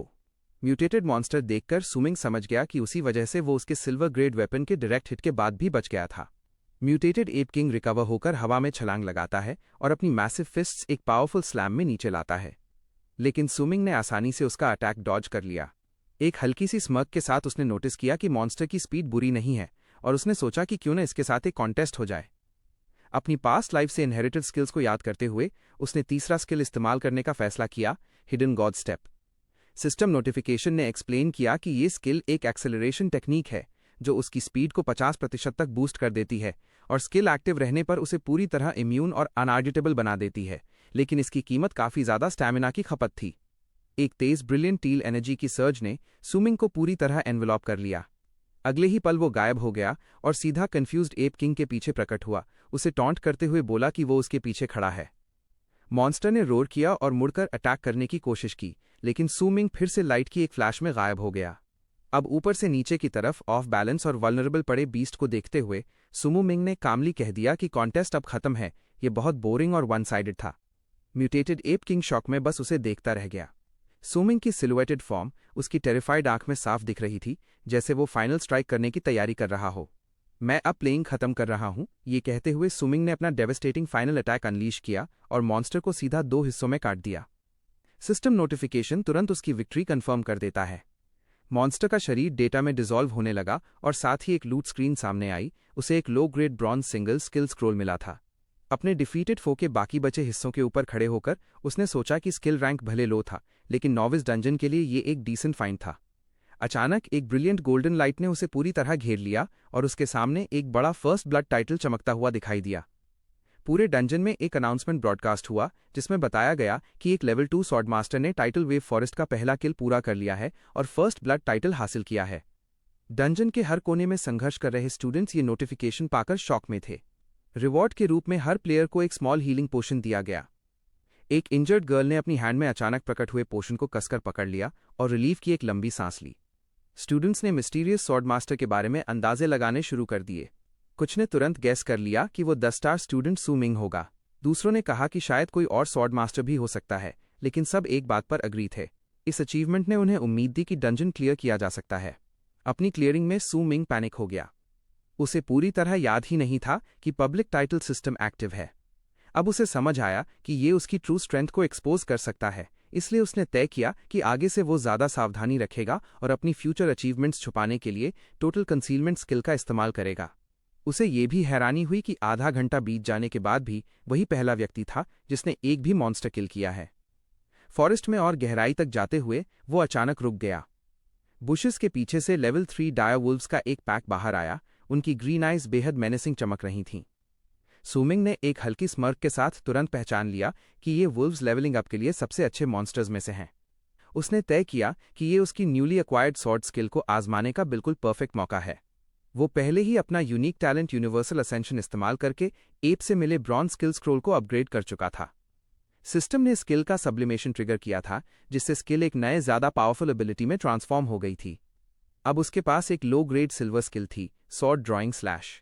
ये टेक्निक उसे अपनी सॉर्ड को शीथ करने, पूरा फोकस गैदर करने और एक ही मोशन में डेवस्टेटिंग स्ट्राइक अनलीश करने की एबिलिटी देती थी। डायर वुल्व्स ने जोर से हुआ किया और उसी पल सुमिंग ने अपनी नई ताकत पूरी तरह छोड़ दी। नीले एनर्जी का एक विशाल चांद सा मुड़ा हुआ वेव सीधा उनकी तरफ दौड़ते हुए डायर वुल्व्स पर ऊपर से टूट कर गिरा, जिसे देखकर वह भेड़िया वहीं खड़े के खड़े रह गए। वह अपने आप को हिला भी नहीं सके और डर के मारे वहीं खड़े रह गए। तो दोस्तों, जैसा कि हमने पिछले एपिसोड में देखा था, सू मिंग ने एक वुल्फ पर अटैक किया था, जिससे massive energy wave dire wolves को चीरकर निकल गई और डेवस्टेटिंग फोर्स से सब कुछ हिला दिया। एक ब्रूटल खूनी सीन में सू मिंग की सॉर्ड ड्राइंग स्लैश ने पूरे पैक को एक एक करके काट डाला। किसी का सिर उड़ा, किसी का शरीर 2 हिस्सों में कटा और हर किल पर उसे एक्सपीरियंस पॉइंट्स की बरसात होती चली गई। सुबह के 9:30 तक क्लियरिंग बिल्कुल शांत हो चुकी थी। सू मिंग अकेला खड़ा था। उसके चारों तरफ फैले हुए अपने दुश्मनों के कटे फटे बॉडीज पड़े थे। उसके चेहरे पर एक संतुष्ट सी मुस्कान आई जब सिस्टम नोटिफिकेशन ने दिखाया कि वो लेवल 9 पहुंच चुका है और उसे legend of the hungry wolf का टाइटल मिल गया है। उसने माना कि लॉन्ग रेंज आइडियो style slash in low level monsters को फार्म करने का सबसे एफिशिएंट तरीका है। वो टेक्निक दोबारा दिखाता है, तलवार को शीथ में डालता है, इंटेंट को फोकस करता है, एनर्जी को जमा करता है, नेक्स्ट टारगेट को लॉक करता है और फिर ई के डिटरमाइंड नज़र के साथ एक और पावरफुल स्विंग छोड़ देता है। दूसरी मैसिव एनर्जी वेव आसमान से गिरती है, तैयार की एक और ग्रुप ऑफ वुल्व्स को साफ कर दे। लेकिन इस बार हमला अचानक रुक जाता है। सू मिंग की आंखें फैल जाती हैं। उसकी तेज स्लैश को धुएं और आग के फटते हुए ब्लास्ट में किसी ने डिफ्लेक्ट कर दिया था। केओस में से एक नया बहुत बड़ा शरीर बाहर निकलता है। ई के विशाल 2 टांगों वाला वुल्फ मॉन्स्टर, चमकती लाल आंखें, शुद्ध नफरत भरी नजर। सिस्टम उसे पहचानता है, लेवल 10 वुल्फ किंग लीडर। वो सू मिंग को ऐसे घूर रहा था जैसे उसे वहीं कुचल देगा। उधर जब सुमिंग इतनी तेजी से लेवल बढ़ा रहा था, बाकी स्टूडेंट्स तो अभी संगठित होना शुरू ही हुए थे। सुबह के 8:30 पर डंजन खुलने के 1 घंटे बाद टीम्स बनना शुरू हुई और सभी पोर्टल में घुसने लगे लड़ाई के लिए तैयार होकर। डंजन के अंदर काउंटर अटैक की चिल्लाहट गूंजने लगी, क्योंकि नई नई बनी पार्टीज और स्टूडेंट्स की मेन फोर्स के साथ मिलकर मॉन्स्टर हॉर्ड्स को पीछे धकेलने लगी। इन्हीं में से एक टीम खुद को एक बेहद खतरनाक लड़ाई में फंसा हुआ पाती है। ब्लू हेड स्टूडेंट अचानक आगे छलांग लगाता है। उसकी तेज स्ट्राइक एक massive mutated mouse like monster को काटते हुए उसके गिरे हुए टीममेट की जान बचा लेती है। वो और उसका साथी शॉक और राहत दोनों में उसे देखते रह जाते हैं, जबकि किल के साथ उन पर एक्सपीरियंस पॉइंट्स की बारिश होने लगती है। सिस्टम नोटिफिकेशन कंफर्म करता है कि उन्होंने एक म्यूटेटेड फील्ड माउस को डिफीट किया है। टीम खुशी से चिल्लाती है, उनके अंदर नई उम्मीद लौट आती है। उन्हें लगता है कि मेन फोर्स आ चुकी है और हीलिंग पोशंस भी हैं, तो वे जरूर जीत सकते हैं। एक स्टूडेंट तो खुशी के आंसू बहाने लगता है, क्योंकि आखिरकार उसका लेवल बढ़ गया था। लेकिन उनकी सेलिब्रेशन अचानक कट जाती है, क्योंकि पूरे डंजन में एक चौंका देने वाली नई घोषणा गूंजती है। सिस्टम ब्रॉडकास्ट बताता है कि एक और फर्स्ट ब्लड टाइटल क्लेम हुआ है, इस बार एक लीडर मॉन्स्टर को मारने के लिए। अनाउंसमेंट की डिटेल्स सुनकर डंजन के हर स्टूडेंट की आंखें फैल जाती हैं। जिस प्लेयर ने यह अनबिलीवेबल काम किया था, वो एक लेवल 9 फिशरमैन था। रिवॉर्ड था टाइटल लीडर ऑफ लीडर्स। पूरे डंजन में डिसबिलीफ की फुसफुसाहट आग की तरह फैल जाती है। सब पूछने लगते हैं कि एक फिशरमैन जैसी नॉन कॉम्बैट लाइफस्टाइल क्लास इतना स्ट्रांग कैसे हो सकता है, और वो पहले ही लेवल 9 कैसे पहुंच गया। सीन अचानक 10 मिनट्स पीछे जाता है और मिस्टीरियस फिशरमैन की असली पहचान सामने आती है। वो कोई और नहीं, सू मिंग था, जिसने वुल्फ किंग लीडर से लड़ने से पहले अपना क्लास छुपाने के लिए टोटल कंसीलमेंट स्किल का इस्तेमाल किया था। फिर इंटेंस बैटल शुरू होती है। सू मिंग का पावरफुल स्लैश एक तेज गर्जना के साथ वुल्फ किंग पर गिरा, लेकिन वो बीस्ट बेहद एजाइल था। वो पूरे फोर्स से अटैक लगने से बाल बाल बच गया। फिर भी वार टल नहीं पाया। स्लैश सीधा लगा और वुल्फ किंग के शरीर पर एक गहरी खून बहाती हुई कट लाइन बन गई, जिससे उसकी हेल्थ बार गिरने लगी। सू मिंग रुका नहीं। इनक्रेडिबल स्पीड के साथ वो हवा में उछला। वो बीस्ट को टॉन्ट करता हुआ बोला कि उसका सामना कोई नॉर्मल स्टूडेंट से नहीं, बल्कि एक रीइनकार्नेटर से है। और उसी पल उसने अपनी तलवार को पूरी ताकत से नीचे गिराते हुए आखिरी डिसाइसिव स्ट्राइक मारी। सिस्टम नोटिफिकेशन तुरंत चमक उठा। उसने सिल्वर बैक्ड वुल्फ किंग को मार दिया था। रिवॉर्ड मिला 500 एक्सपीरियंस पॉइंट्स, जिसने उसे सीधे लेवल 10 तक पहुंचा दिया। उसके स्किल्स की प्रोफिशिएंसी बढ़ गई और वैल्यूएबल लूट मिला, आयरन स्लाइसिंग क्लॉबोन और वुल्फ किंग हार्ट। यही जीत dungeon wide leader of leaders announcement trigger करती है। इसी समय फॉरेस्ट के दूसरे हिस्से में यांग डिंग और उसके 2 दोस्त भी एक भयंकर लड़ाई में फंसे हुए थे। वुल्व्स की एक पूरी पैक को मारने के बाद वे तीनों थके हुए और खून से सने खड़े थे। योंग डिंग के टीममेट्स में से एक राहत की सांस लेते हुए बोलता है कि अटैक बूस्ट स्क्रोल, जो लीडर ऑफ लीडर्स टाइटल का डंजन वाइड रिवॉर्ड था, बिल्कुल सही समय पर उन्हें मिल गया, वरना वे मर जाते। फिर उसने उस मिस्टीरियस लेवल 9 फिशरमैन के बारे में बात की जिसने वो टाइटल जीता था। ये सुनकर यांग डिंग गुस्से से फट पड़ा। उसे समझ नहीं आ रहा था कि एक non combat life skill class वाला प्लेयर इतनी जल्दी लेवल 9 कैसे पहुंच सकता है। उसे ये कॉम्बैट प्लेयर्स के लिए इंसल्ट जैसा लगा। फिर वो अपने चीप मशिटे पर चिल्लाने लगा और सुमिंग को ब्लेम करते हुए बोला कि उसने उसे स्कैम करके उसका पैसा लूट लिया। यांग डिंग गुस्से में दुखी होकर बोलता है कि अगर उसे ट्रिक नहीं किया गया होता तो वो एक प्रॉपर सिल्वर ग्रेड वेपन खरीद सकता था। उसके दोस्त ने उसे समझाने की कोशिश की, कहते हुए कि सू मिंग की लक बस बहुत ज्यादा स्ट्रांग है। लेकिन यांग डिंग का फ्रस्ट्रेशन और बढ़ गया। वो अपने ही टीममेट्स पर टूट पड़ा। गुस्से में उन्हें यूजलेस कहते हुए चिल्लाया कि सारा डैमेज तो उसे ही टैंक करना पड़ा। वो शिकायत करता रहा कि इतने वुल्व्स मारने के बाद भी शेयर्ड एक्सपीरियंस ने उसे सिर्फ लेवल 2 तक पहुंचाया, जिससे वो पूरी तरह बेवकूफ जैसा महसूस कर रहा था। फिर उसका गुस्सा वापस सू मिंग की तरफ मुड़ा। वो दांत भींचते हुए बोला कि अगर वो सू मिंग को इस डंजन में मिल गया तो वो उसे पूरी तरह नष्ट कर देगा। उसके दोस्त उसे शांत करवाने की कोशिश करते रहे, लेकिन यांग डिंग ने उनकी बात को हंसकर और नजरअंदाज कर दिया। इसी बीच सू मिंग, जो अब लेवल 10 पर पहुंच चुका था, झाड़ियों में क्राउच होकर एक नया सिस्टम पैनल देख रहा था। पैनल पर नोटिफिकेशन था, उसे लेवल 10 पर पहुंचने के लिए बधाई, और उसका primary profession change task officially start हो चुका था। टास्क की कंटेंट उसके करंट सिचुएशन के आधार पर रैंडमली जनरेट हुई थी। सू मिंग जानता था यह उसके लिए एक बड़ी अपॉर्चुनिटी है। सू मिंग को अपनी पिछली लाइफ याद आई। उस टाइम वो लेवल 10 सिर्फ तब पहुंचा था जब वो नॉविस डंजन से बाहर निकल चुका था। उस वजह से उसका randomly generated class change quest एक बहुत हाई लेवल डंजन से मैच हुआ था, जिसे वो पूरा कर ही नहीं पाया। उसे लेवल 15 तक मजबूरी में ग्राइंड करना पड़ा, तभी जाकर वो उस क्वेस्ट को अटेम्प्ट कर सका, और इस डिले ने उसके रिवॉर्ड्स की वैल्यू को बहुत कम कर दिया था। अब इस लाइफ में सब कुछ अलग था।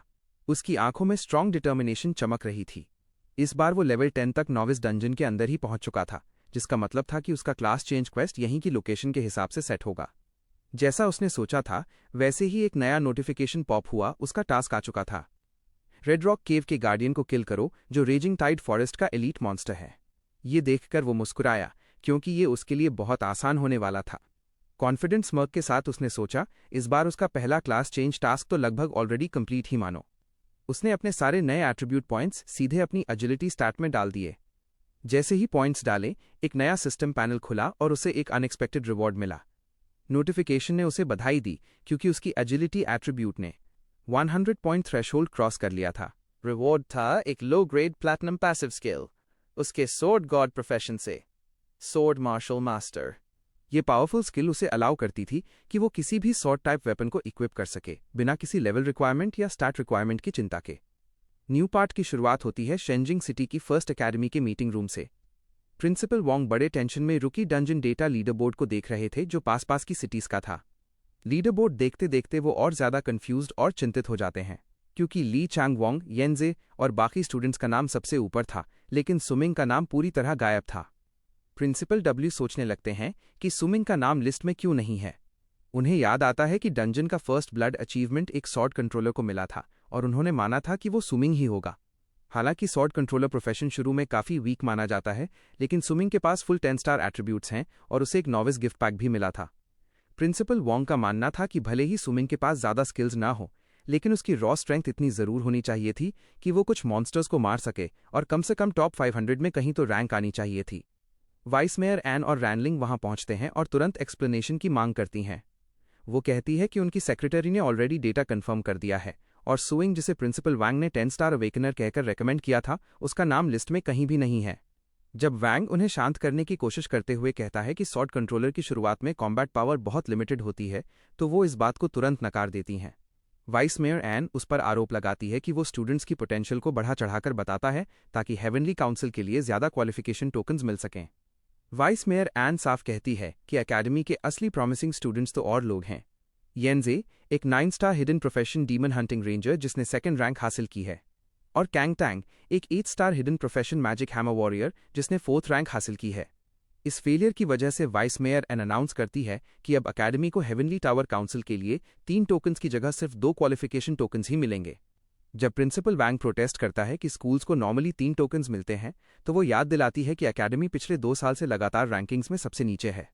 अगर इस साल भी एकेडमी सबसे नीचे रही, तो अगले साल के लिए उनकी पूरी एलोकेशन खत्म कर दी जाएगी। ये कहकर वो बिना रुके अचानक वहां से चली जाती है। अकेले रह जाने पर प्रिंसिपल वैंग गहरी चिंता में पड़ जाता है। वो सोचता है कि हेवनली टावर काउंसिल कितना जरूरी होता है टास्क्स पाने और स्ट्रेंथ बढ़ाने के लिए। उसे उम्मीद थी कि वही 10 स्टार स्टूडेंट उनके लिए एक एक्स्ट्रा टोकन दिला देगा, लेकिन उल्टा एक टोकन कम हो गया। निराश और परेशान होकर वो मन ही मन प्रार्थना करता है कि सुमिंग उसे निराश न करे। उधर रेजिंग टाइड जंगल में सुमिंग रेड रॉक केव के एंट्रेंस पर पहुंच गया। उसने अपनी मैप देखी और कंफर्म किया कि यही उसकी क्लास चेंज क्वेस्ट वाली सही जगह है।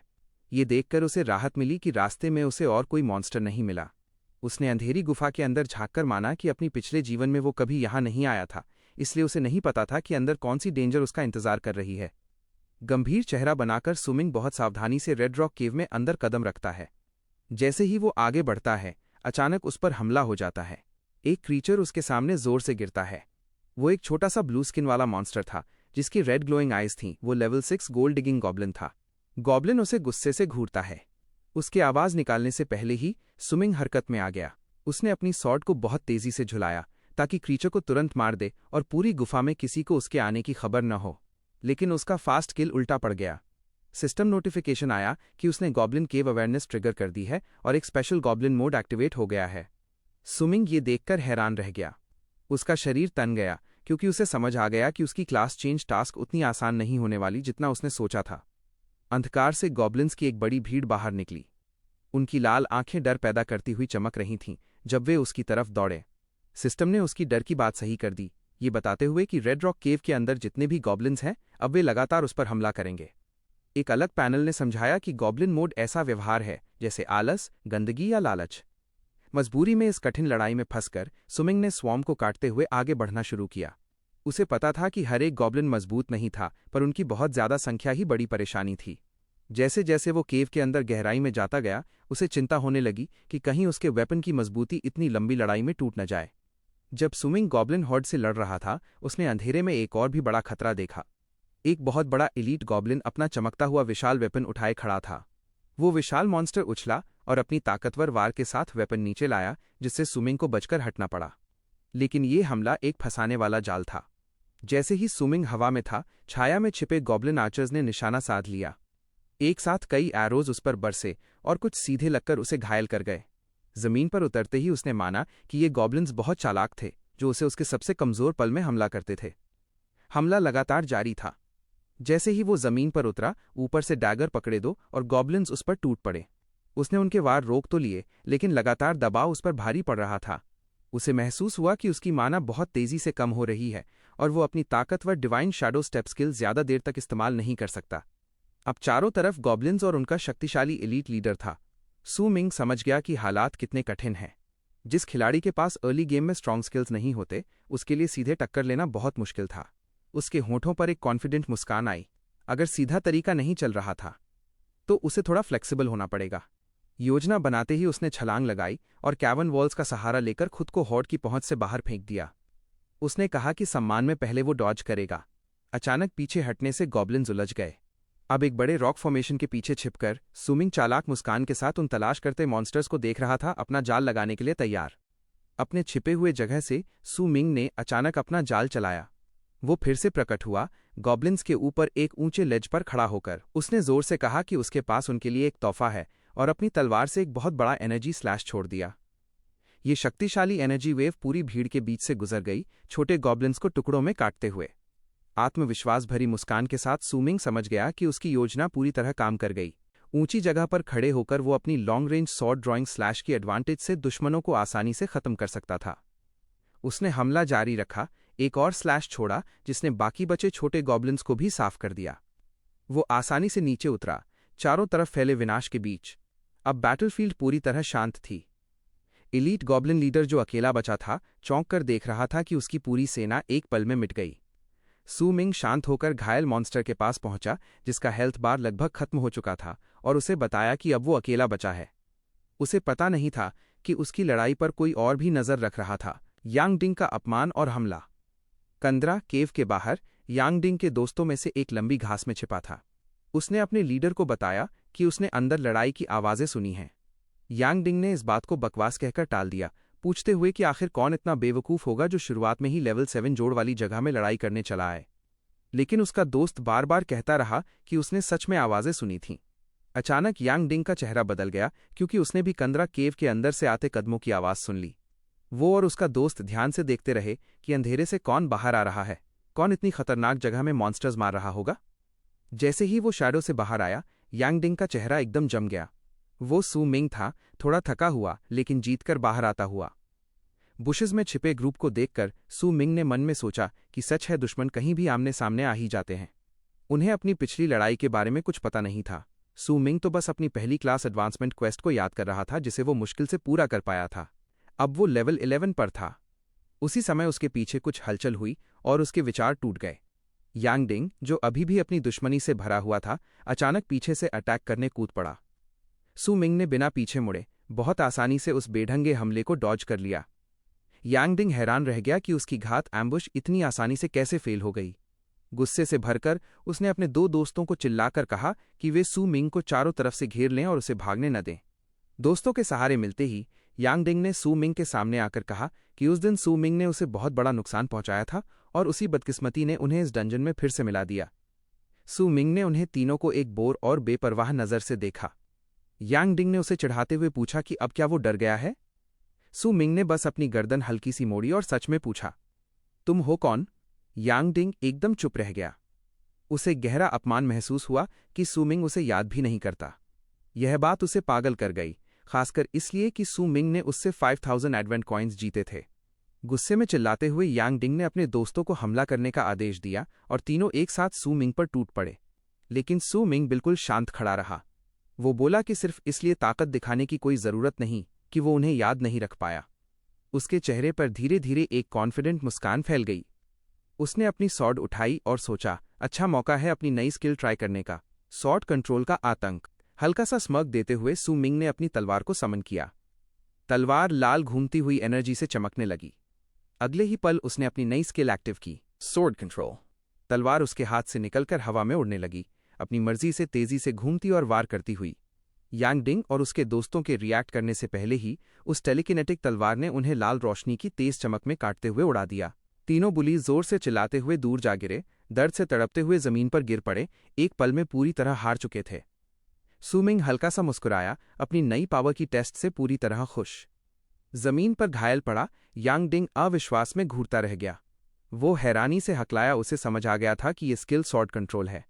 वो चिल्लाया कि ये एक एडवांस्ड स्किल है जिसे कोई स्वॉर्ड मास्टर इतनी जल्दी सीख ही नहीं सकता। इस पर सू मिंग के मन में असली सच चमका। उसे याद आया कि ये एबिलिटी उसे कहाँ से मिली थी। सू मिंग को एलीट गॉब्लिन को हराने के बाद स्वॉर्ड कंट्रोल का स्किल स्क्रोल मिला था। फिर उसने अपने यूनिक टैलेंट यूनिवर्सल असेंशन का इस्तेमाल करके उस लो ग्रेड स्क्रोल को अपग्रेड करके एक असली यूजेबल स्किल में बदल दिया। वो नतीजे से काफी खुश था, सिर्फ इसलिए नहीं कि स्किल बहुत स्ट्रांग थी, बल्कि इसलिए भी कि ये स्किल स्वॉर्ड मास्टर की पब्लिक इमेज के लिए बिल्कुल सही थी। इससे उसका असली मिथिक लेवल क्लास छिपा रहता। नया हिडन लोकेशन ब्लूप्रिंट। लेकिन फिर उसका ध्यान एक और बड़ी चीज पर गया। अपने पहले क्लास एडवांसमेंट क्वेस्ट के बाद उसे फाइनल रिवॉर्ड चेस्ट से एक हिडन लोकेशन ब्लूप्रिंट मिला था। अपने डिफीटेड दुश्मनों के ऊपर खड़े होकर सू मिंग ने वो ब्लूप्रिंट एक गोल्डन होलोग्राफिक स्क्रीन पर खोला। जैसे ही ब्लूप्रिंट की डिटेल सामने आई, सू मिंग का कॉन्फिडेंट चेहरा गायब हो गया और उसकी जगह पूरी शॉक ले ली। हिडन ब्लूप्रिंट की जानकारी देखकर वो बिल्कुल स्टन्ड रह गया। हिडन ट्रेजर की कोऑर्डिनेट्स रेड रॉक केव पार्ट 2 में थीं। वो झुंझला गया, उसे समझ नहीं आया कि उसे फिर उसी केव में वापस क्यों जाना पड़ेगा। उसकी कंफ्यूजन तब और बढ़ गई जब उसने मैप पर अजीब सबटाइटल पढ़ा, गॉब्लिन्स कॉमर्स एंड लाइफ, जिसका उसे कोई मतलब समझ नहीं आया। उसी समय सुबह 11:30 बजे जंगल के एक और हिस्से में एक बिल्कुल अलग घटना हो रही थी। 3 लड़कियों की एक टीम अपनी जीत का सेलिब्रेशन कर रही थी, एक बड़े मॉन्स्टर के साथ फियर्स बैटल के बाद। उनमें से एक लड़की, जो अब लेवल 7 थी, ने राहत की सांस। उसने माना कि उनकी सफलता का क्रेडिट उनके 7 स्टार टीममेट, हल्के हरे बाल वाली लड़की फैन फैसी को जाता है। बैटल खत्म होने के बाद उनकी एक टीममेट उत्साहित होकर लूट को बांटने चली गई। फैन फैजी ने अपनी बाकी टीममेट की तरफ देखा और पूछा, तुम ठीक हो ना? लड़की ने हंसकर कहा, हाँ मैं ठीक हूं। लेकिन कुछ ही पल में फैन फैसी का एक्सप्रेशन शॉक में बदल गया। उसने चारों तरफ देखा और कंफ्यूजन में पूछा, हमारी दूसरी टीममेट जो अभी लूट लेने गई थी, अचानक कहाँ चली गई? फैन फैसी के चेहरे पर पैनिक आने लगा। वो क्लियरिंग में चारों तरफ देखने लगी। मॉन्स्टर का बॉडी धीरे धीरे डिसॉल्व हो रहा था, लेकिन उसकी दोस्त कहीं नजर नहीं आई। ग्राउंड पर कोई चीज नहीं थी, ना ही किसी स्ट्रगल का कोई ट्रेस। तभी फैन फाजी की आंखें हॉरर में बड़ी हो गईं, जैसे कोई टेरिफाइंग रियलाइजेशन उसे सडनली समझ में आया हो। जंगल में एक डरावनी चीख गूंज उठी। तो दोस्तों, जैसा कि हमने पिछले पार्ट में देखा था, 3 लड़कियों ने मिलकर एक मॉन्स्टर को मार गिराया था। लेकिन उसके बाद ही उनमें से एक लड़की ने कुछ ऐसा देख लिया जिसकी वजह से उसके मुंह से जोर की चीख निकल गई। तो अब चलिए नेक्स्ट पार्ट शुरू करते हैं। जो गोल्डन ब्लूप्रिंट जो सू मिंग ने हासिल किया था, उसने एक डरावनी बेस्टियरी जानकारी दिखाई जिसका टाइटल गॉब्लिन्स लाइफ था। इसमें बताया गया था कि गॉब्लिन्स अंधेरी जगहों में ट्राइब्स बनाकर रहते हैं और उन्हें चीफ्टिन्स और शामन्स लीड करते हैं। फिर सिस्टम ने समझाया कि अपनी हाई रिप्रोडक्टिव रेट बनाए रखने के लिए गॉब्लिन्स किसी भी तरह से फीमेल क्रीचर्स को पकड़ लेते हैं। इसे कुछ बहुत ही डरावनी इमेजेस के साथ दिखाया गया था, जिनमें गॉब्लिन्स फीमेल स्टूडेंट्स को उठाकर ले जाते हुए दिखाई दे रहे थे।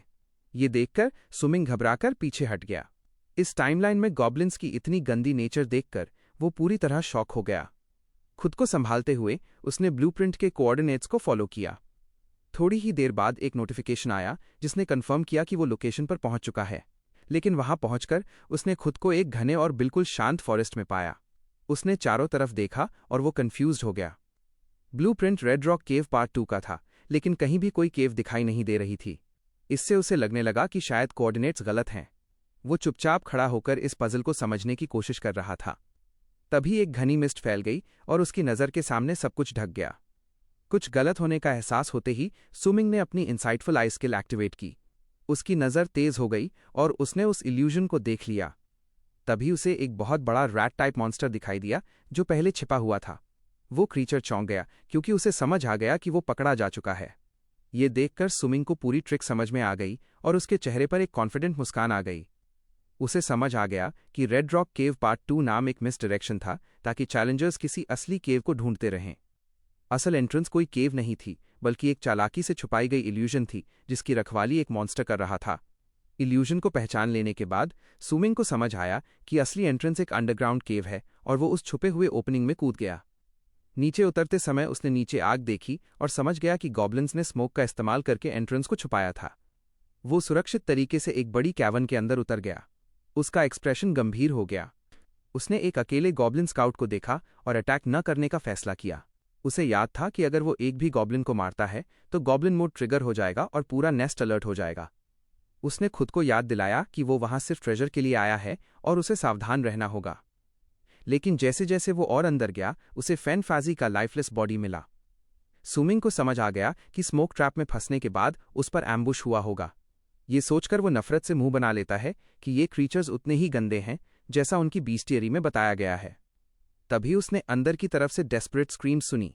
उसने एक और फीमेल स्टूडेंट को देखा जिसके शॉर्ट पर्पल हेयर थे और वो कई गॉब्लिन से घिरी हुई थी। वो अभी भी जिंदा थी और सुमिंग के दिमाग में एक प्रैग्मेटिक थॉट आया। उसने सोचा कि वो उसे डिस्ट्रैक्शन की तरह इस्तेमाल कर सकता है ताकि उसकी ट्रेजर हंट आसान हो जाए। उसने तय किया कि उसे लड़की को मरने देना होगा और खुद से कहता रहा कि ये उसकी अपनी गलती है कि वो इतनी स्ट्रांग नहीं थी।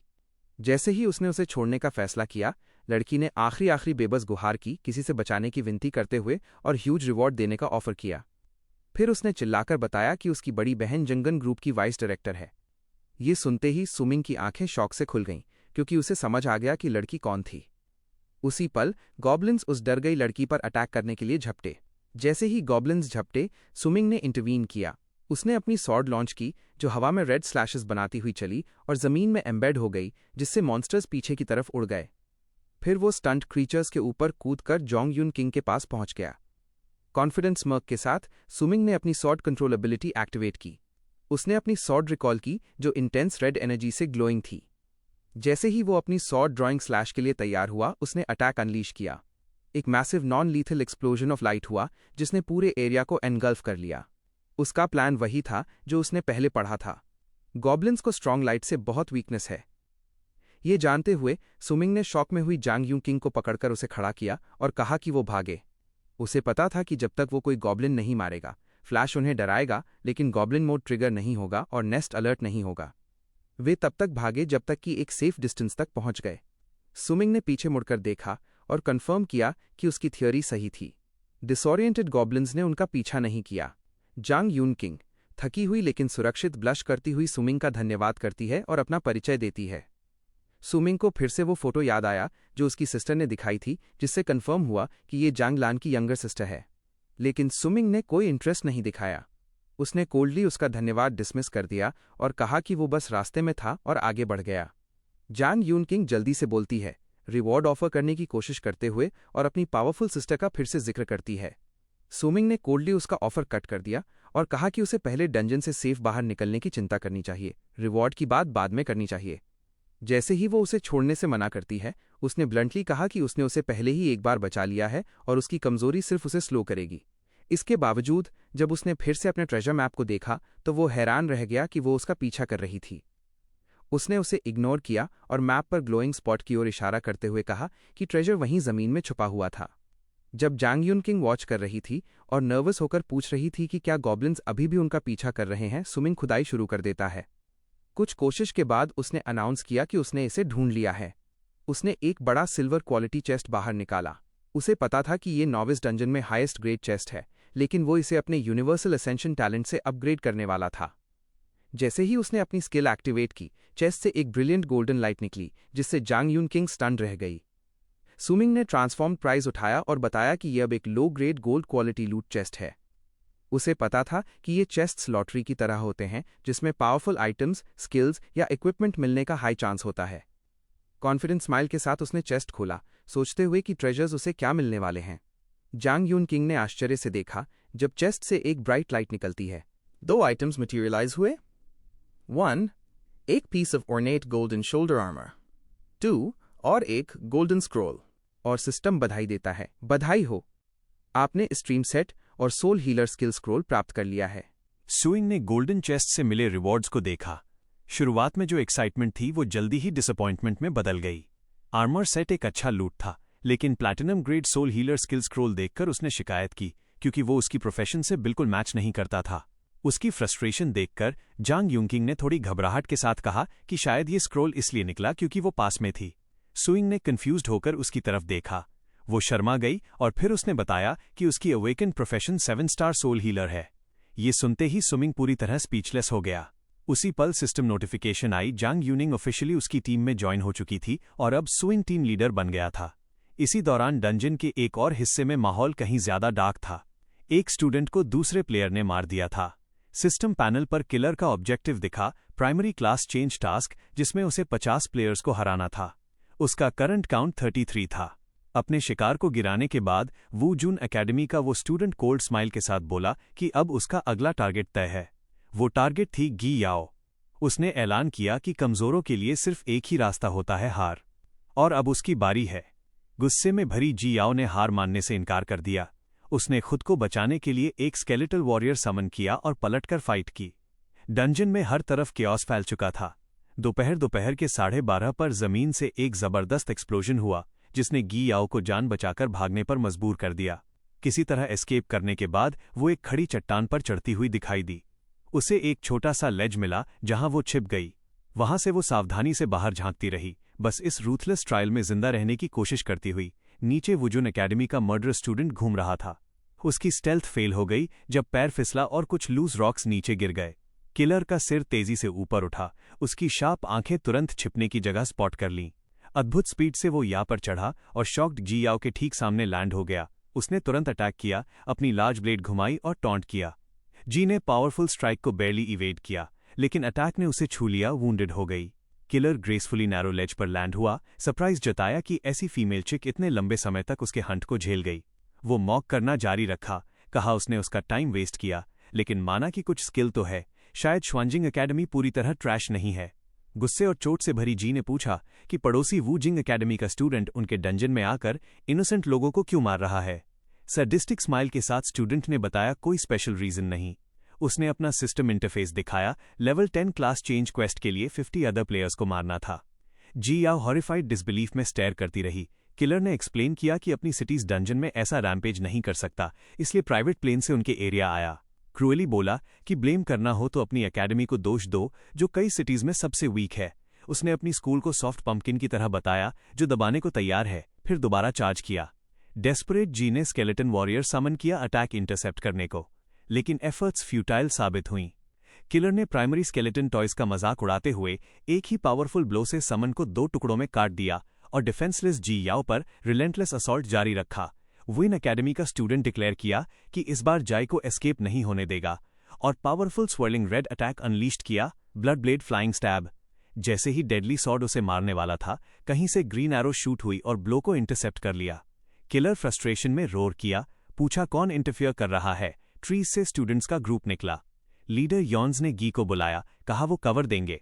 जीआई ने क्लासमेट्स को रिकॉग्नाइज किया जो हेल्प के लिए आए थे। यॉन्स ग्लोइंग बो के साथ रेडी खड़ा था। इधर दोपहर 12 बजे फॉरेस्ट के दूसरे हिस्से में सुमिंग ने कलेक्टेड ट्रेजर फ्रैगमेंट सिस्टम को सबमिट कर ऑब्जेक्टिव कंप्लीट किया। सिस्टम नोटिफिकेशन तुरंत कंफर्म की प्राइमरी क्लास चेंज टास्क खत्म और वो first class change sword God promote हो गया। प्रमोशन के साथ मैसिव पावर बूस्ट मिला।